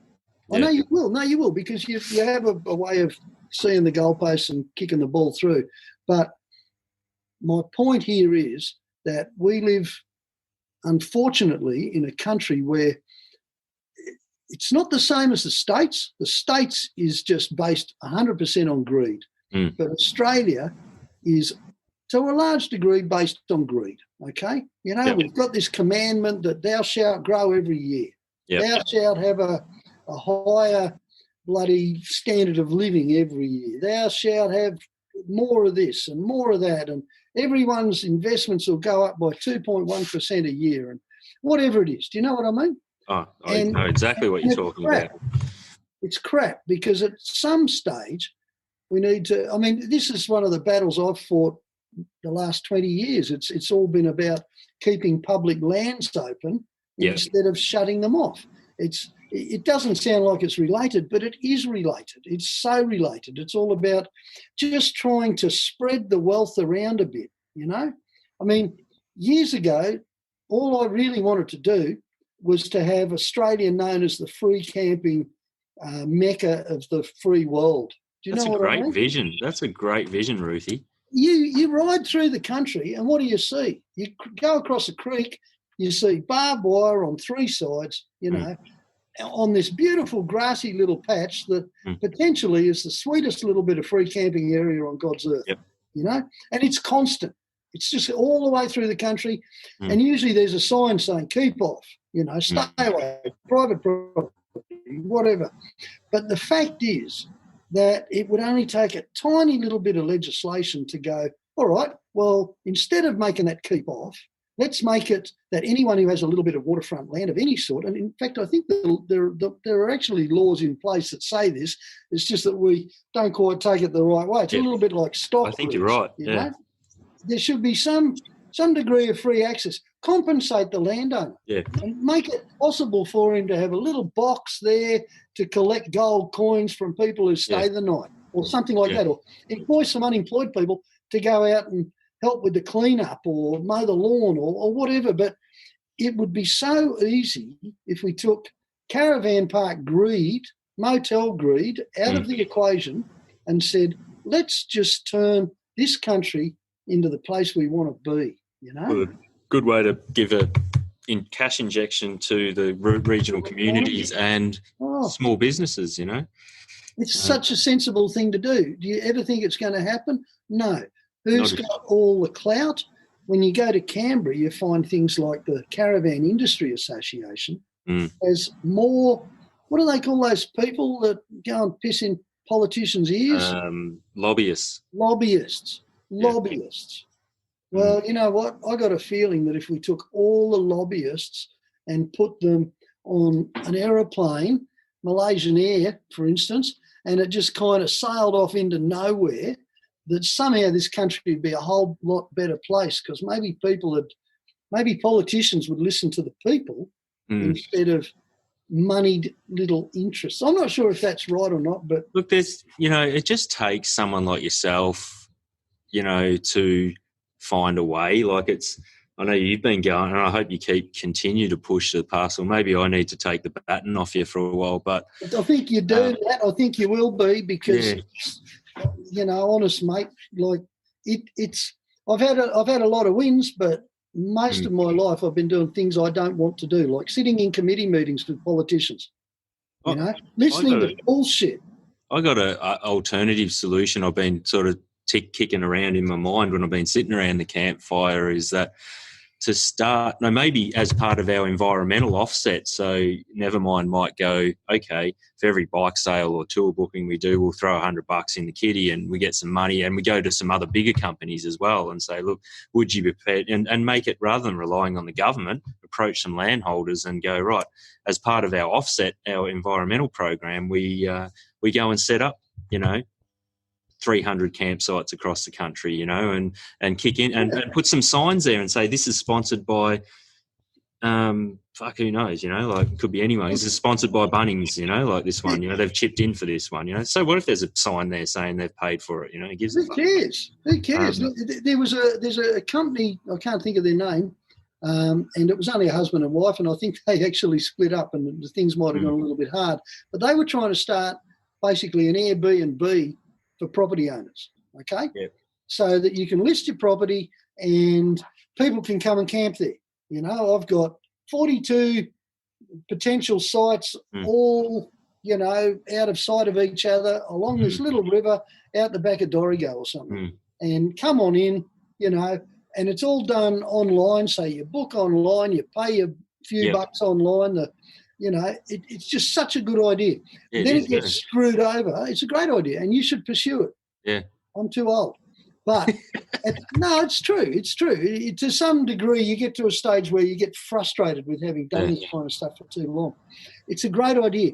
But do you know the number one obstacle is legislation on some fucking legal, health and safety thing or something. what's it called? The liability insurance. Yeah, absolutely. Yeah. So all of a sudden you've got to be able to fund massive amounts of liability in case some fool trips over a barbed wire fence and cuts himself on your land. It shouldn't be like that. We have a different model in New Zealand. Bullshit, isn't it? People need to be responsible for themselves a little bit, you know. I suppose as motorcyclists, we probably tend to think that way, eh? We tend to think we know how badly you can get it wrong. You can't really blame the government if you have a prank, you know. But the rest of the world, sometimes they need their little cotton socks pulled around their ears for a while. We protect people too much. But anyway, that's a controversial topic at the moment. One thing I will add about our 10 commandments, and the biggest challenge we're going to have is that it's not a level playing field. So we've implemented this set of rules around our business, but it's only our business. So someone can pop up next to us and just completely undercut us by not having those rules in place. So if you got any ideas there, Roothy, on how to make it a level playing field, my hope is that the community, and we promote this, and it's a marketing exercise as well, that people go, wow, these guys are taking a lead and doing something proactive. I'm going to vote with my dollar and support these guys. So that's where it works. So we're relying on goodwill. The only idea I have, and it's not really, maybe it's not relevant, maybe it is. A long time, 5 or 6 years ago, I chucked in a very lucrative position because the company that I was working for decided to start importing really cheap products, okay, and it worked for them. If you look around now, it's just amazing. I mean, there's super centres everywhere and they've got halfway reasonable product and they're killing the whole four-wheel drive industry to some degree, but on the other side of it, they're actually booming the industry because now a whole lot of people can afford to come in. However, at the time, I went, this isn't going to work for me. You know, I don't want my brand, after working really hard for a number of years, call it work, basically it's just having fun out in the bush, but you know what I mean. I put in the time. I didn't want to take my brand and have it sold out cheap, you know, especially with so many friends in the industry and all the rest of it. So I thought, okay, I need an alternative. I could see that cheap always works. It does, unfortunately. Cheap always works. There's people lined up to buy stuff at dollars and cents stores all day long. I mean, there's 3 in my suburb, you know, that kind of stuff. So there are always going to be people who go for cheap, the first time anyway. So I decided I'd go the opposite way. And this is my suggestion, I guess. You become the centre of the coalition of good. Do you know what I mean? So that all you're associated with is good stuff, good products, good backup, good maintenance, good sales. You know, you don't have any rubbish in your arsenal of whatever. So in my case, that basically meant just chasing the people who had really good product and who were outside the cheap product sphere, product that I could recommend and know that they're going to get good service, get a good product. They might be paying a lot more, but it would all be good for them. Do you know what I mean? The whole experience would be good. And in my industry, there's quite a few products like that. There was, at that stage, you know, things like Max Tracks were so much better than the cheap rubbish ones they imported. And stuff like that. Engel fridges at the time were just the duck's nuts of fridges, you know. Oh, yeah, good reputation. Yeah. So stuff like that, you know. So I just thought, right, I'll ping off as many of these people as I can, get them to sponsor me. And the whole thing would be, look at who you're standing next to, you know. You're not putting your branding bucks into something that's also selling this cheap, shitty, third-rate alternative. This is the coalition of the good. And it worked. It worked for quite a while. And then one by one, too many of those companies decided to compete on price or, you know, get stuff done elsewhere or something else. And so it sort of fell to bits a little bit. I could have chased it harder if I'd wanted to. And I guess my suggestion is you're coming in at a different degree, but it sounds to me like that's what you're aiming at anyway. You want to try and show everyone that Nevermind motorcycles is like Nevermind Adventures, which means it's the absolute duck's nuts. It's the best of everything. You know, if we screw up, we're going to look you in the eye and say, sorry, you know, didn't mean that to happen. We're going to fix it. As opposed to, no, we've got your money, rack off. Yeah. If I can't see how the current environment's wrong. I shouldn't even use that word because the current environment doesn't. It isn't. Now's the time to reinvent and change. Yes. And look, my instinct tells me that if you don't do that, you're fucked. You know, like if you do that, you're going to get through, and it's going to be fucking way better than before. You know, that's my instinct. No one knows what the future. I'm very much at the moment operating off my gut, going, well, no one knows what's going to happen. That's all you've got. You can only go off. You normally do, don't you, Matt? From what I know, probably. You do tend to go off gut feel. But there's more uncertainty now than we 3 months ago. You wake up tomorrow and you know roughly what was going to happen. You know, like for the last 6 weeks we didn't. You know, so. And we don't, you know, we don't know if this virus is coming back. We don't know when we're going to get let out. We don't know what the economic repercussions are. We don't know what the social repercussions are longer term. So that's the best you can do. So I'm just trying, and that's what going bush is all about, because that's where you tune into your instincts. Too right. In fact, that's your instinct base is based in the bush. Absolutely. It's kind of, I mean, not the last couple of 100 years of wear a collar and tie and, try and blag someone's vote. So I totally believe in gut instincts. I really do. And I think you're really going to nail it here, because what's going to pop out at the end of this is going to be a greater awareness of, one, how good it is to be an Australian, Yeah. Because we're doing pretty good. Really, compared to the rest of the world. Two, how wonderful is this country? Why? Because you haven't been flying overseas. You've had to have a bit of a look around here. Yeah. It's pretty good. You know what? On that point, I'll just jump in. Yeah. My craving to explore Victoria now is just insane. I've never had I'm going, I don't even want to go interstate. Just let me out of my house so I can go to fucking Albury. That's the interstate, or Wodonga. I know. I just want to see it. I think we all do at the moment, and I think that, and the fact that there's a whole bunch of people, I mean, I hear this, I wouldn't say every day, but fairly often I hear the old, maybe we rely too much on the rest of the world when it comes to this free trade rubbish, Oh, maybe absolutely. we should be building cars here in Australia. Maybe we should be trying to make things in Australia instead of relying on overseas. Maybe we shouldn't just sell our entire dairy industry to the Chinese in the hope that one day we'll be able to, hop out of our new Chinese car into the shop and buy some tinned milk, which is all we can get, made in China. We really, I think this is going to hit us with a big lifestyle baton. And so I think those 10 commandments you've got, I'm hoping so. I really hope so. I hope so. I hope you're right. But I'm thinking we're all going to turn that dial and go, do we really want to keep on competing in this greedy worldwide environment, Or, Well, we don't. I don't think we do. You can hear that. You hear rumblings of it already in the States where they're going, where are our masks made? Where's our hand sanitizer? No one knew. I didn't fucking know. I didn't know that all that shit come from China. I didn't bloody know, but you'd anticipate it, wouldn't you? You're not going to go down and buy some birthday candles that are made in Australia. But it's amazing how much of our food comes from you probably China. Would. My housemate is currently she's a seamstress, and she's been making handmade masks. Yeah. And her sales have just skyrocketed, and mainly the sales are from America. Like, she's getting about 30 sales a morning from America. Wow. It's crazy. Yeah, well, that's great. And what's she making about it? Oh, just fabric. They're just cute little fabric ones. I don't know what kind of fabric. I just wondered, but okay.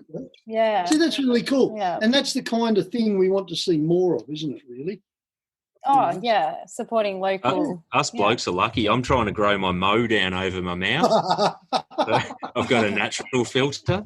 It's more to stop the bullshit coming out, Roothy, than going in. Well, look, I don't know. Nobody knows, but my understanding of face masks is that doctors should wear them. Possibly nurses should be wearing them. Possibly people who have this disease should wear them to try and contain it within themselves. But, you know, if you haven't got it, what's the point of wearing a mask? It's not going to stop the bugs going in.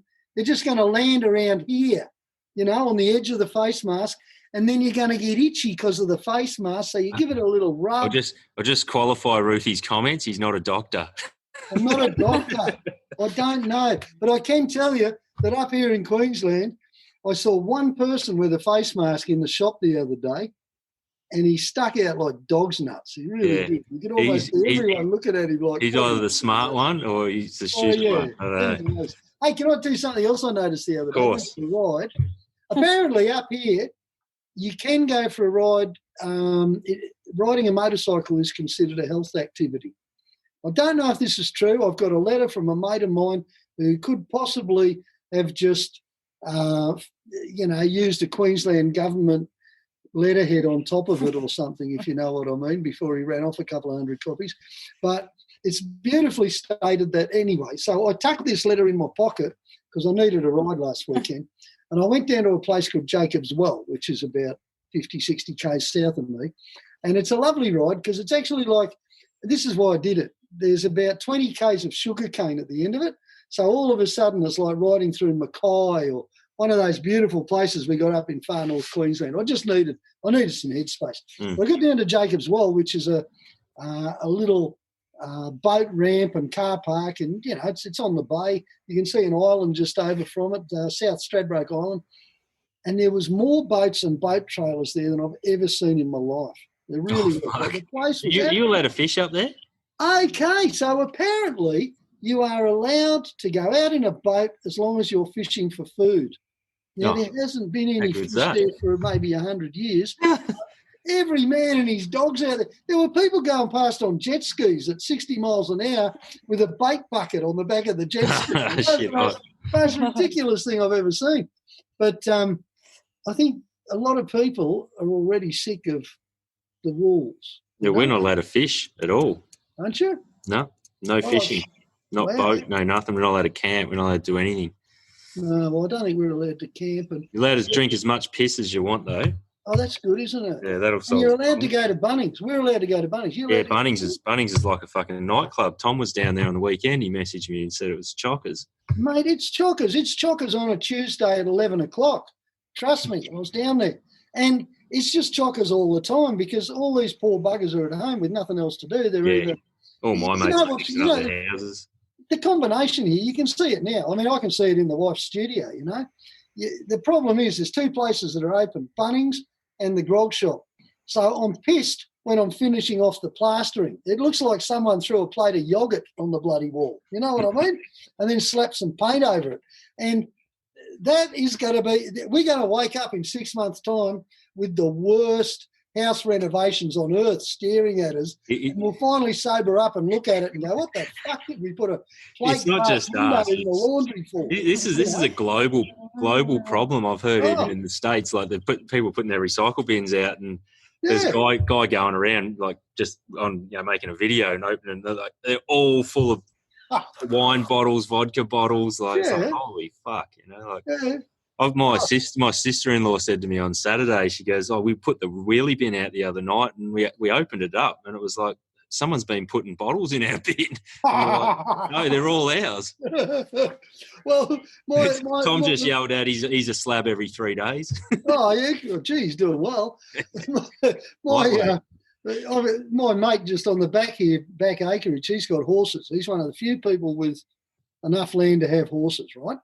And he usually has bags of horse shit out the front because he just needs to get rid of it, Every day they got to clean out, 20 stables or something. So he's got a bunch of little pony lovers that come around, clean out his stables, bag it all up, stick it out the front. They put $1 a bag on it. You can buy about 20 kilos of horse shit for $1. He's up to $18 a bag now because the demand is insane because every bastard's going, oh, this is set in, I'm going to have to grow some veggies. Or, in the case of my other hippie neighbour, it looks like he's got a lot of tomatoes that aren't going to come to fruition. But there's a lot of stuff. Just all of a legalise sudden, that shit. Hey? Just legalise that shit. Oh, that's crazy, isn't it? Isn't that crazy? Down in South Australia, it's sort of semi-legal, and it's kind of semi-legal in the ACT. In Queensland, you can get 17 years in jail. No one ever does. It just shows how stupid the laws are, Yeah. In fact, I was talking with a guy from South Australia the other day, old bikie mate of mine. He said, it's great down here. I said, why? And he said, you're allowed to grow 2 plants in your backyard for your own consumption. I said, yeah, so that sounds pretty good. He went, oh, yeah, it's great. He said, you can get X number of kilos of it. I don't know what he said. I don't understand. Oh, yeah, 2 plants is a lot. He said, you can get, heaps. I said, so what are you doing? He said, well, the street I live in, everyone's pretty much retired, I said, so? He said, so I've got them all growing 2 plants now. I give them $1,000 for their 2 plants and they love me. They think I'm fantastic. They're on a pension. I said, all right, okay, just stop this story right now in case someone's listening. Hey, nothing illegal about that. As long as it stays on that side of the border, who cares? Oh, man. Funny, isn't it? The free porn and the free drugs is in Canberra. Yeah. You ever thought about that? Like everywhere else, there's restrictions on this stuff. Canberra was the first place to have pawn shops and knock shops and all fireworks. Fireworks. Hey, I've got to ask you, Roothy. My beard is getting a bit thick and a bit unruly. Yours is. I found some old beard oil at home. Yes. I did notice last time I was up there that you had beard oil for sale, and did mean to grab some. Have you got any in stock? I haven't got any in stock. Thank you very much for asking. I do have a couple of bottles of okay. Look, I'll try and get something together just for you, mate. The situation with the beard oil was, right, I mean, I've always had a beard. A mate of mine has got a girlfriend, or his wife now. She came from Arabia, somewhere over there, and apparently it's one of the old Persian countries. I don't know the name of it now, but apparently they have like thousands of years tradition of mixing up oils and putting them through their beards. They have, beautiful big thick beards. So she started making this beard oil. I gave it 2 or 3 goes and went, this is awesome, because all of a sudden the beard's not tangling up. It feels good. It smells good. The handbrake reckons it smells good. I smell good. I'm thinking, this is cool. I'm going to do this. So she mixed us up heaps and heaps and heaps of beard oil. And we were doing really well selling her beard oil in our container. I can see you putting it on there. You're looking very this one's a bit eucalyptus-y. It's nice. Oh, yeah. Well, she had a eucalypt type. We called ours, to start with, we called it Bush Ranger because it really did smell of the bush. But so we're doing all this stuff. It's really good. Then all of a sudden, there's a new, what do you call it in business? A new entrant to the market, which in the case of up here was hemp oil. Right. Yeah, it's not technically legal, but there's all sorts of cannabinoid oils, I think. I'm going to get all the terms wrong here. Probably need Frankie to correct us. She comes from Lismore, and I think that's the headquarters of the known. just up the hill from Nimbin anyway. So, but at the end of the day, there's a massive industry up here, and I bet there is one all over Australia of people sticking hash oil, hemp oil, whatever it's called, oil made from marijuana into bottles. And also, I've got some in my fridge. Hey? I'm on my way. All right. I'm on the bike. I'm coming. No, listen, I can't. They won't let me over the border. And the bloody border's stopped right just near Nimbin too. Anyway, the whole point is she got involved in that. And all of a sudden she didn't want to make beard oil because she's too busy making. And not only that, I keep hearing these stories all over the place. This is why it pisses me off, that it's ever been illegal. Because all I'm hearing, I had a bloke the other day ask me, can he get some for his mum? I said, geez, you're my age. How old's your mum? She's 87, but she's in a lot of pain and she's tried everything else.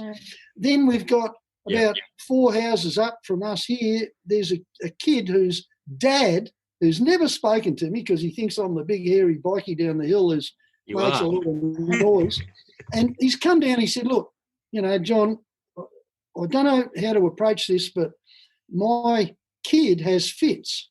I said, yeah, okay, where are you going with this? He said, I've heard, probably through Rogan or a podcast or something else, I've heard that it's really good for epilepsy, My kid has epileptic fits. And I'd heard that too somewhere down the line. And then he said, so I was just wondering if you can get me some. I went, well, no, I can't, but I'll ask around. And I asked around, and sure enough, me beard oil lady. So, and you know what? He's actually come down with a couple of cartons of beer now on a Saturday arvo just to say thank you. Oh, that's great. It's a great story. So the shit works, but it's technically illegal. Yeah. And yet you got doctors who are trying to prescribe it and can't get hold of it or can get hold of it. You got some people making a fortune out of it, not paying tax. And then you've got this stupid scenario where we've got a different set of laws in every state. Man, if ever you needed an example to chuck in front of people of how fucked your governments are, it's got to be that one, eh? That's just one of many, but, look, you dickheads, you can't get it together. Even the Americans are. It's all legit there now in most states. But not all states, and that's what's going to make it legit, isn't it? Because when they get the border between a harsh no and a harsh yes, and the harsh yes has all the people moving in, and they're making all the money, and they got no crime issues. Colorado is a great example. I love Colorado. I've been there once, and I didn't want to leave. Like, I thought it was fantastic. It's probably the most somewhere. Yeah, right. no, maybe not. But anyway, it's got craft breweries on every corner and weed shops and everything. But they were the first to make it decriminalise it, and it's a multi-billion-dollar industry in Colorado now. Yes. And they're it's just amazing. How smart are they? And what's the state on the border of Colorado that's having? They're actually having Utah. Is it Nevada? Yeah.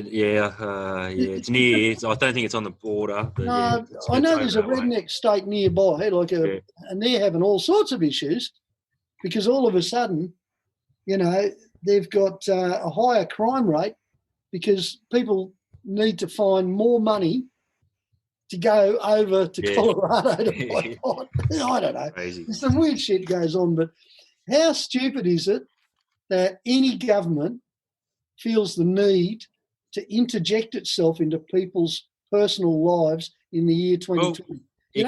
For some fat old prick in America or in Australia to stick his dog collar on backwards and say abortion is wrong when he's never got a chance of getting pregnant himself, and he's certainly never got a chance of impregnating anyone, and all of a sudden he's got a fucking opinion on it.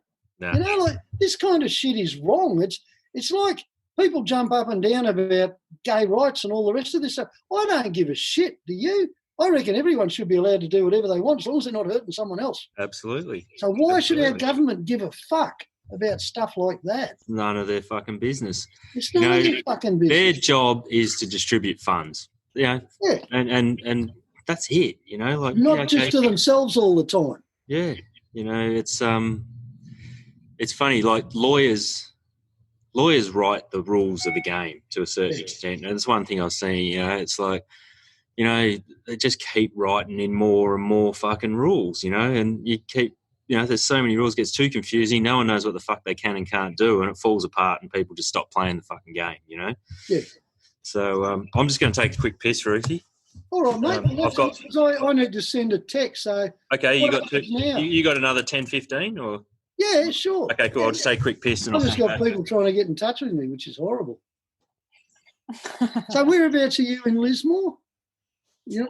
I'm just on. I'm before Lismore, so just in Richmond Hill. So I left Nevermind in November and then went travelling. Oh no, that was actually in August or something. And then I ended up here and I loved it. So, well, that's good. Yeah. I loved it there. I had when I was doing that management stuff in Sydney. Yeah. I had an old girlfriend who I suppose. So I'm working in Sydney, but I used to at least once a month hop on a bike and roar up and see her. Nice. And I'm from the country, and I love the country. So to go back to Lismore was like going to the country, you know. And we used to go on rides all around the hills there, Federal and Kyogle. And Oh, it's beautiful around there. It's beautiful country. It's just awesome. Yeah, it's really nice. So we're just living on 100 acres, so just on this little farmhouse. So like even on the weekend, we just went camping, you know, just up on the top of our hill, like for the night, and it just felt like, you know, we had travelled somewhere to go camping, and it was just magical. But we just went up the top of the hill.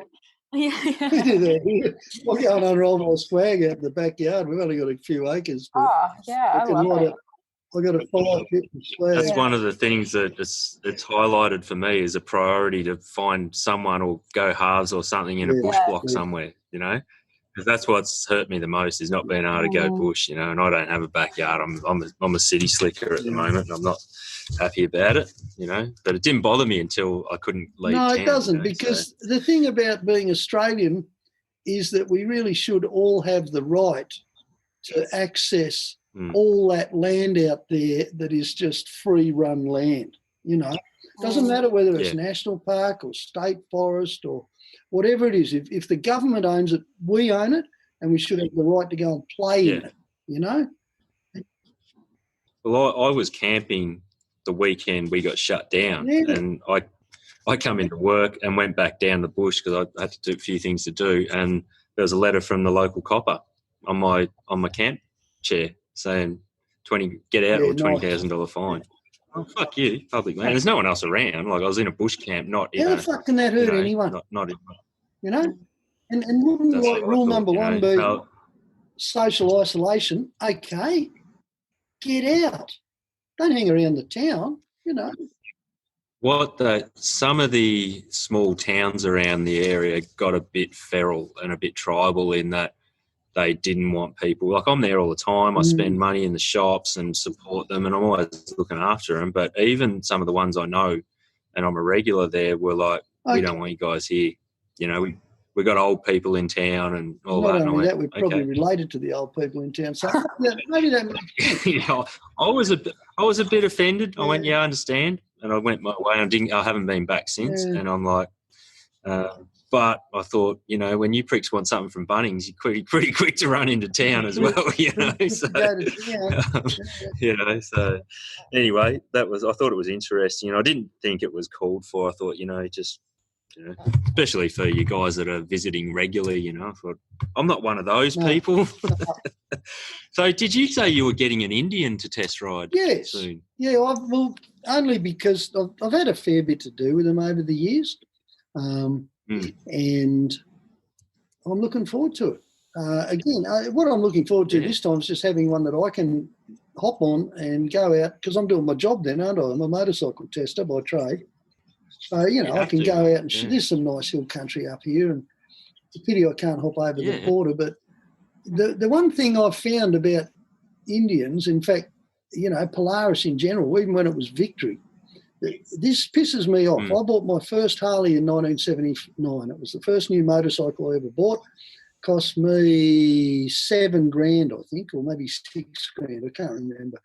But it was more money than I'd spent on anything in my entire life. I bought my second Harley in 1984. I've still got it, you know. I've got 4 Harleys in the shed. I'm a Harley guy. I love Harleys. I've got lots of other bikes too, as you know. But not a lot of number plates, but we don't have to talk too loud about that. But whole point is, you know, I love Harleys.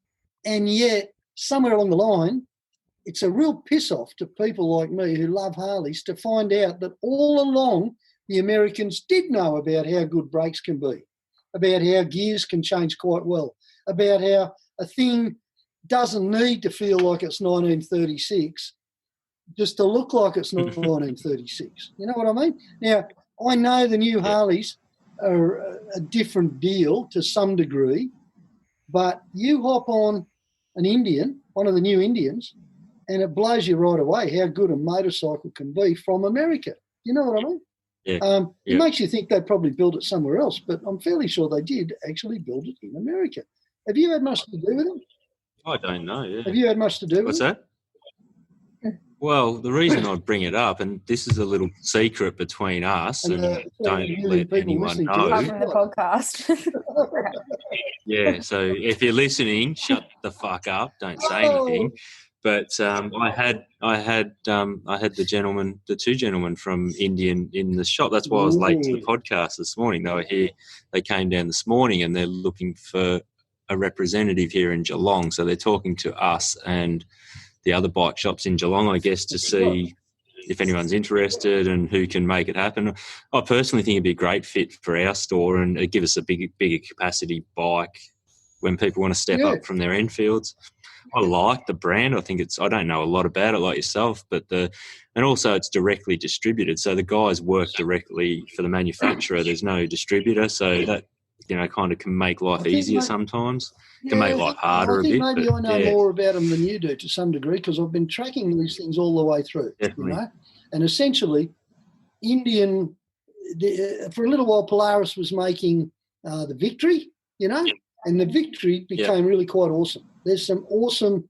They're hard and fast. They had some awesome models. They had some that looked a bit Star Trekky. Good bike, they got a little bit carried away with some of their designer flair. But that's just me saying that. I'm a traditionalist. The fact was they rode beautifully. Yeah, me too. Then they brought the Indian out next to it, which was essentially very similar engineering in a whole lot of ways, but a more classic look, okay? And guess what? The thing was a winner right from day one, to the point where they went, there's no point making Victories anymore. We've got a name here. The problem with the Indian name was that people picked it up and tried to revive it a few times since the 1950s, the last time it failed time. And every time they did, they stuffed it.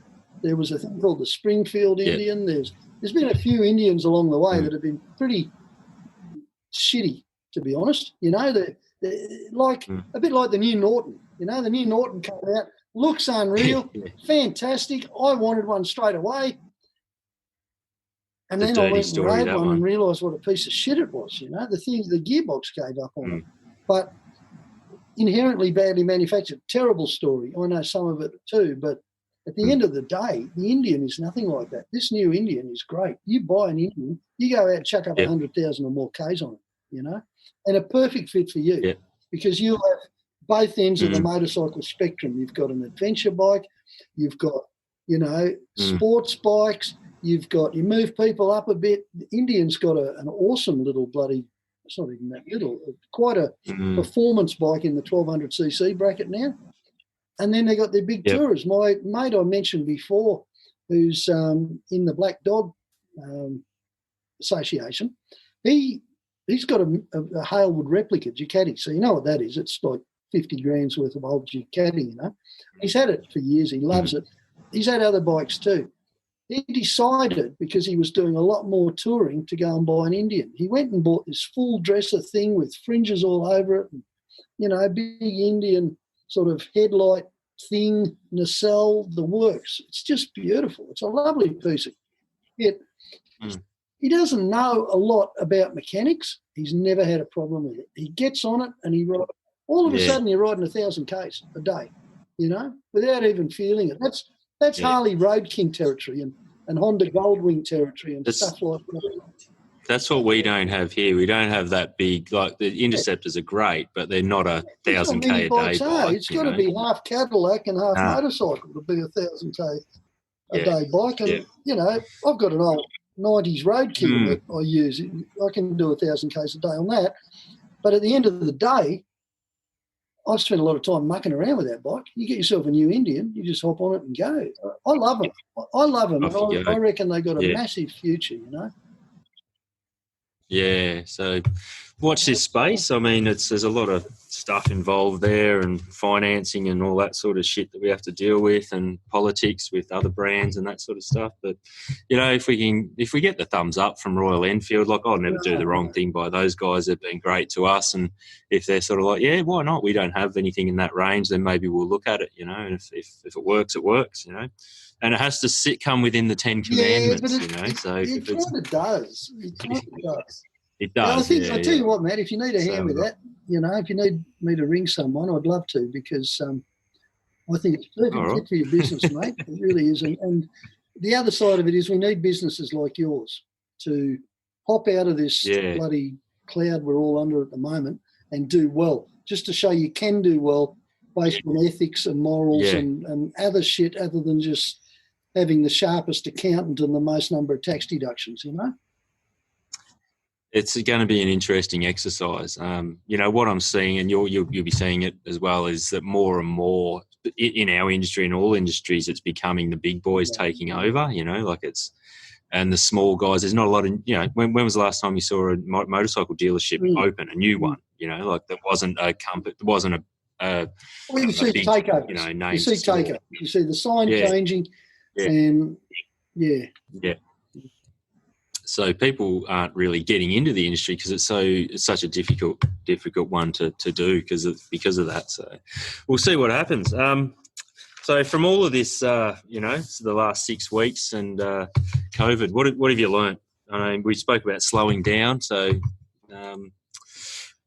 what have you learnt? You know, a bloke of your, you know, many seasons of experience and wisdom. Oh, okay. What's something you didn't know before? Right now, wisdom and age doesn't always go together, all right, you know? No, absolutely. Especially in my case. I think what I've learned is that if all of a sudden I'm allowed a whole lot of time and a whole lot of freedom, the first thing I do is not the things I always thought I would do. I start doing weird shit instead. And I'm hoping I can pop out of this.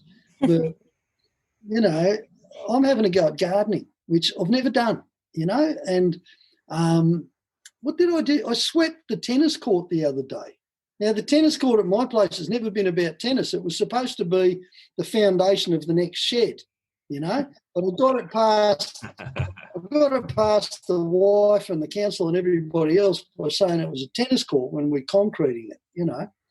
And then I came back from a trip one day and some buggers painted lines all over it, and now it's a tennis court. But I found myself sweeping it. I never thought I'd do that. So what I've learned, if it's anything, is that, you know, you give someone a whole heap of time and take away their, their drive to some degree. And they want their structure, their regime. And it takes a little while to impose another one on. I've started to do that. I know I have. I've actually made it compulsory to spend 2 hours in the office every night, you know. That might sound weird, but all my life, if I was at home, I'd spend 2, 3, 4 hours in the office at night, and then I would start in the office first thing in the morning. I haven't quite got to that yet, but yeah, I'm riding a push bike around that tennis court that I cleaned every morning for an hour or two, listening to podcasts. I never thought I'd do that, but it's a really nice way to start the day. I'm one of those people who figures you work hard enough, you get plenty of exercise. You don't need to actually go out and find something to do. I cut firewood for exercise, but it's winter now, you know. So in Queensland, we get 3 months where you need firewood.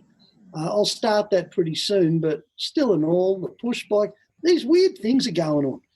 And it's exactly as you said. It's you've got to, if someone rips your structure out, you flop around like a fish without a backbone for a while, and then you start imposing, if you've got any discipline, you start imposing another structure on yourself. You start setting a few goals. You know, I've got a sheet here in front of me on the desk where I've started writing down goals, I guess you'd call them, you know, things I want to do. It's not a to-do list. It's more than that. It's the bucket list. Well, not really, because is it a bucket list? No, I don't think it is, in a way. Not if things like finally write the John Ranger Tattooed Stranger series of books is on your bucket list, or the Mud Flats Marauders and all these other. I've got all these stupid ideas for books because I've spent too much time on motorbikes and in four-wheel drives and in the bush thinking about things. Can I tell you a story?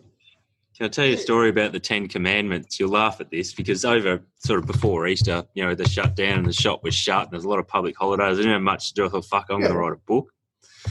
I started writing this book and, you know, it was sort of based loosely around the current events, but a bit more bizarre and hilarious. And it was always going to be a comedy, and I got 3 or 4 chapters in it. It's called The Book of Satan. So anyway, it's a comedy. So, but this Mr. Satanovich was the main character, and he come up with this. He's writing a blueprint for society as we come out of this time, and he came up with the 10 commandments of business. He's like, well, when we get back, this is how businesses should run. This is how the education system. And it was kind of a piss take version of what I've just spoken about in this podcast. And I read through it and I went, okay, fuck, we should use these. This is a great idea. So they weren't thought of by me. They were thought of by a fictional character in a novel I was writing, which was a comedy. And I took that out and I sent it to the staff and I said, what do you think? I think we should use this. And they went, absolutely. Mate, that is awesome. So and you know what? That reminds me of something that I was thinking about the other day, which is, I know in my life, like you say, I've been around plenty of summers and quite a few winters, and at the end of the day, I don't know how many times I've started something because it felt right and then it went totally haywire. But out of it, something came good. Do you know what I mean? Something good came out of it. I mean, I went prospecting for opal and gold and all sorts of shit for 6 years. Never made any money. We did. We made a bit of money. We spent it all as quick as we made it. But the most money we made was when we auctioned all our gear at the end of it. Out of that came an ability to deal with the bush and with machines in the bush and all sorts of other things that I've been trading off ever since. And sometimes I think that life's all about just having a go. Like you had a go at writing this funny book, and what popped out of it, very serious 10 commandments. But if you just sat there on your ass and did nothing, nothing would pop out, No, I can relate to that. In a way, isn't it? Like have a go at something and see what happens. Yep. I tried learning how to surf properly. I can see a surfboard behind you, which is making me think of it. And I did it as a kid and not much because we didn't live near the coast. And then I got into surf skis in my 20s and 30s because they would cool up rivers. And then when I was in my 40s, I thought, bugger it, I'm going to learn to surf. So I was getting there too, but 3 years into it, I had a massive collision down at Woolgoolga where a big wave picking up threw me straight into a rock, got all screwed up. I'm not going to say that it was Christmas morning. The sun was just coming up. I'd had 2 rums and a joint and really shouldn't have been out there in the water. But I got saved by this local guy, okay, who was on his board and he's kind of swum up and he said, are you all right, mate? You look a bit rooted. And I was just getting nailed against the rock. This set of waves came through and just kept, the board had snapped in half and I'm just getting beaten up. And he rescued me and he became one of my best mates, and he introduced me to a whole new world of four-wheel driving because I was the guy that had spent nearly all his life trying to avoid mud puddles, trying to stay out of this shit, not going out consciously looking for it to get this feeling of achievement from having done it. And so I was just your user, your bush user as opposed to your bush playground guy or something. Changed my whole life. And I haven't done a lot of surfing since, but I've got to admit to that. But, that's what it is, isn't it? You have a go at something.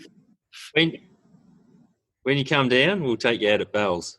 I've got a longboard there. I've been to Bells. I need about 3 wetsuits just to go out beyond my knees, mate. It's bloody freezing. No wetsuits. You heard of a bloke called Wim Hof, the Iceman? We'll do a bit of Wim Hofing when you come down. All right. So I'm going to, as we did last time, I had a poem that we'd pulled out, and I haven't had time to look for one, but I'm going to revisit one I read out a few months back, and you'll know it. This is a great one. It's great for the times, and particularly for people struggling out there. It's called "If" by Rudyard Kipling. Yes, I do. Yeah, it's a beautiful poem. There's on YouTube, you can look up, there's Michael Caine doing a reading of it, and he does it so well. It sends shivers down your spine. But So it goes, if, by Rudyard Kipling, if you can keep your head when all about you are losing theirs and blaming it on you, if you can trust yourself when all men doubt you, but make allowance for their doubting too, if you can wait and not be tired by waiting or being lied about, don't deal in lies, or being hated, don't give way to hating.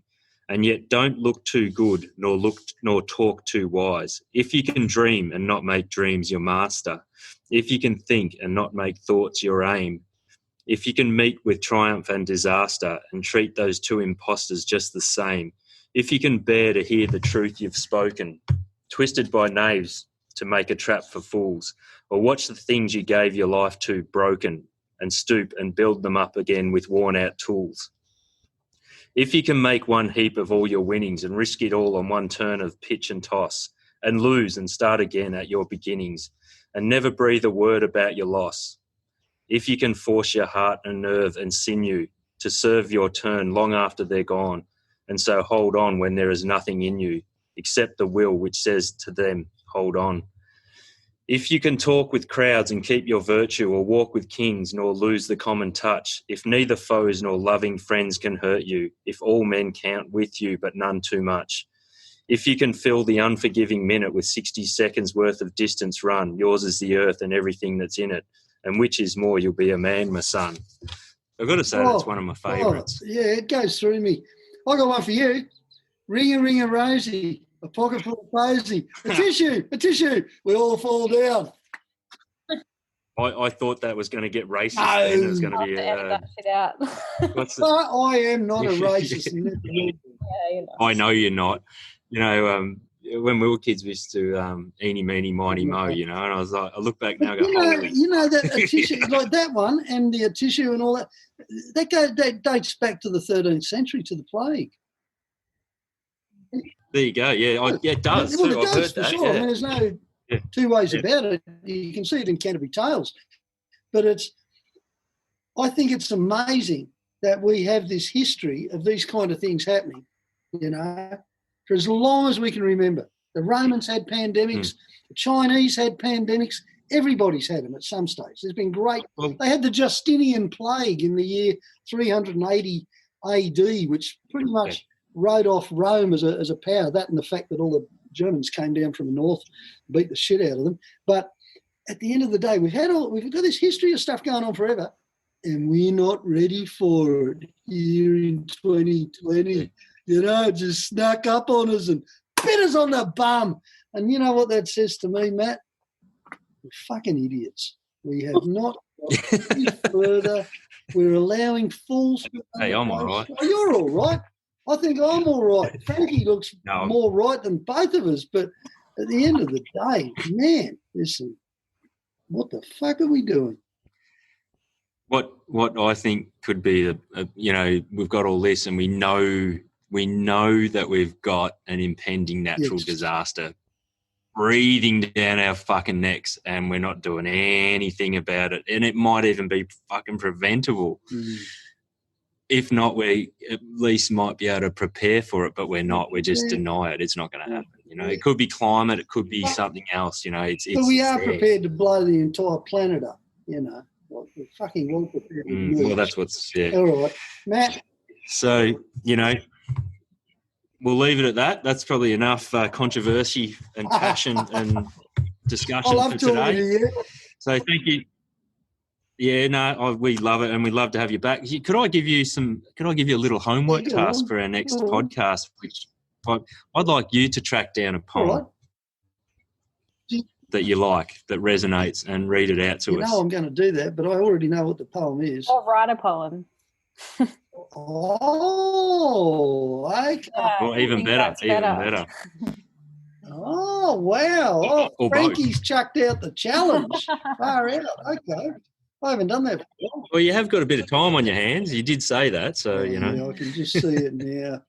Hello, all my bikie mates. Yes, I'm just writing some poetry, you know, and then I'm going to go and sip a Chardonnay, and then I'm going to have a soy latte with... Hey, real men write poetry. Well, actually, Roothie. I tend to believe you, mate. I really do. So, We'll do that. All right. Okay, you're on. Well, there you go. Challenge. If you don't feel the creative juices, you can pull one out of the archives and we'll read it out. So I can say anything on a podcast, can't I? Absolutely. Watch out. Great talking to you guys. Good. All right. Thank you, Roothy.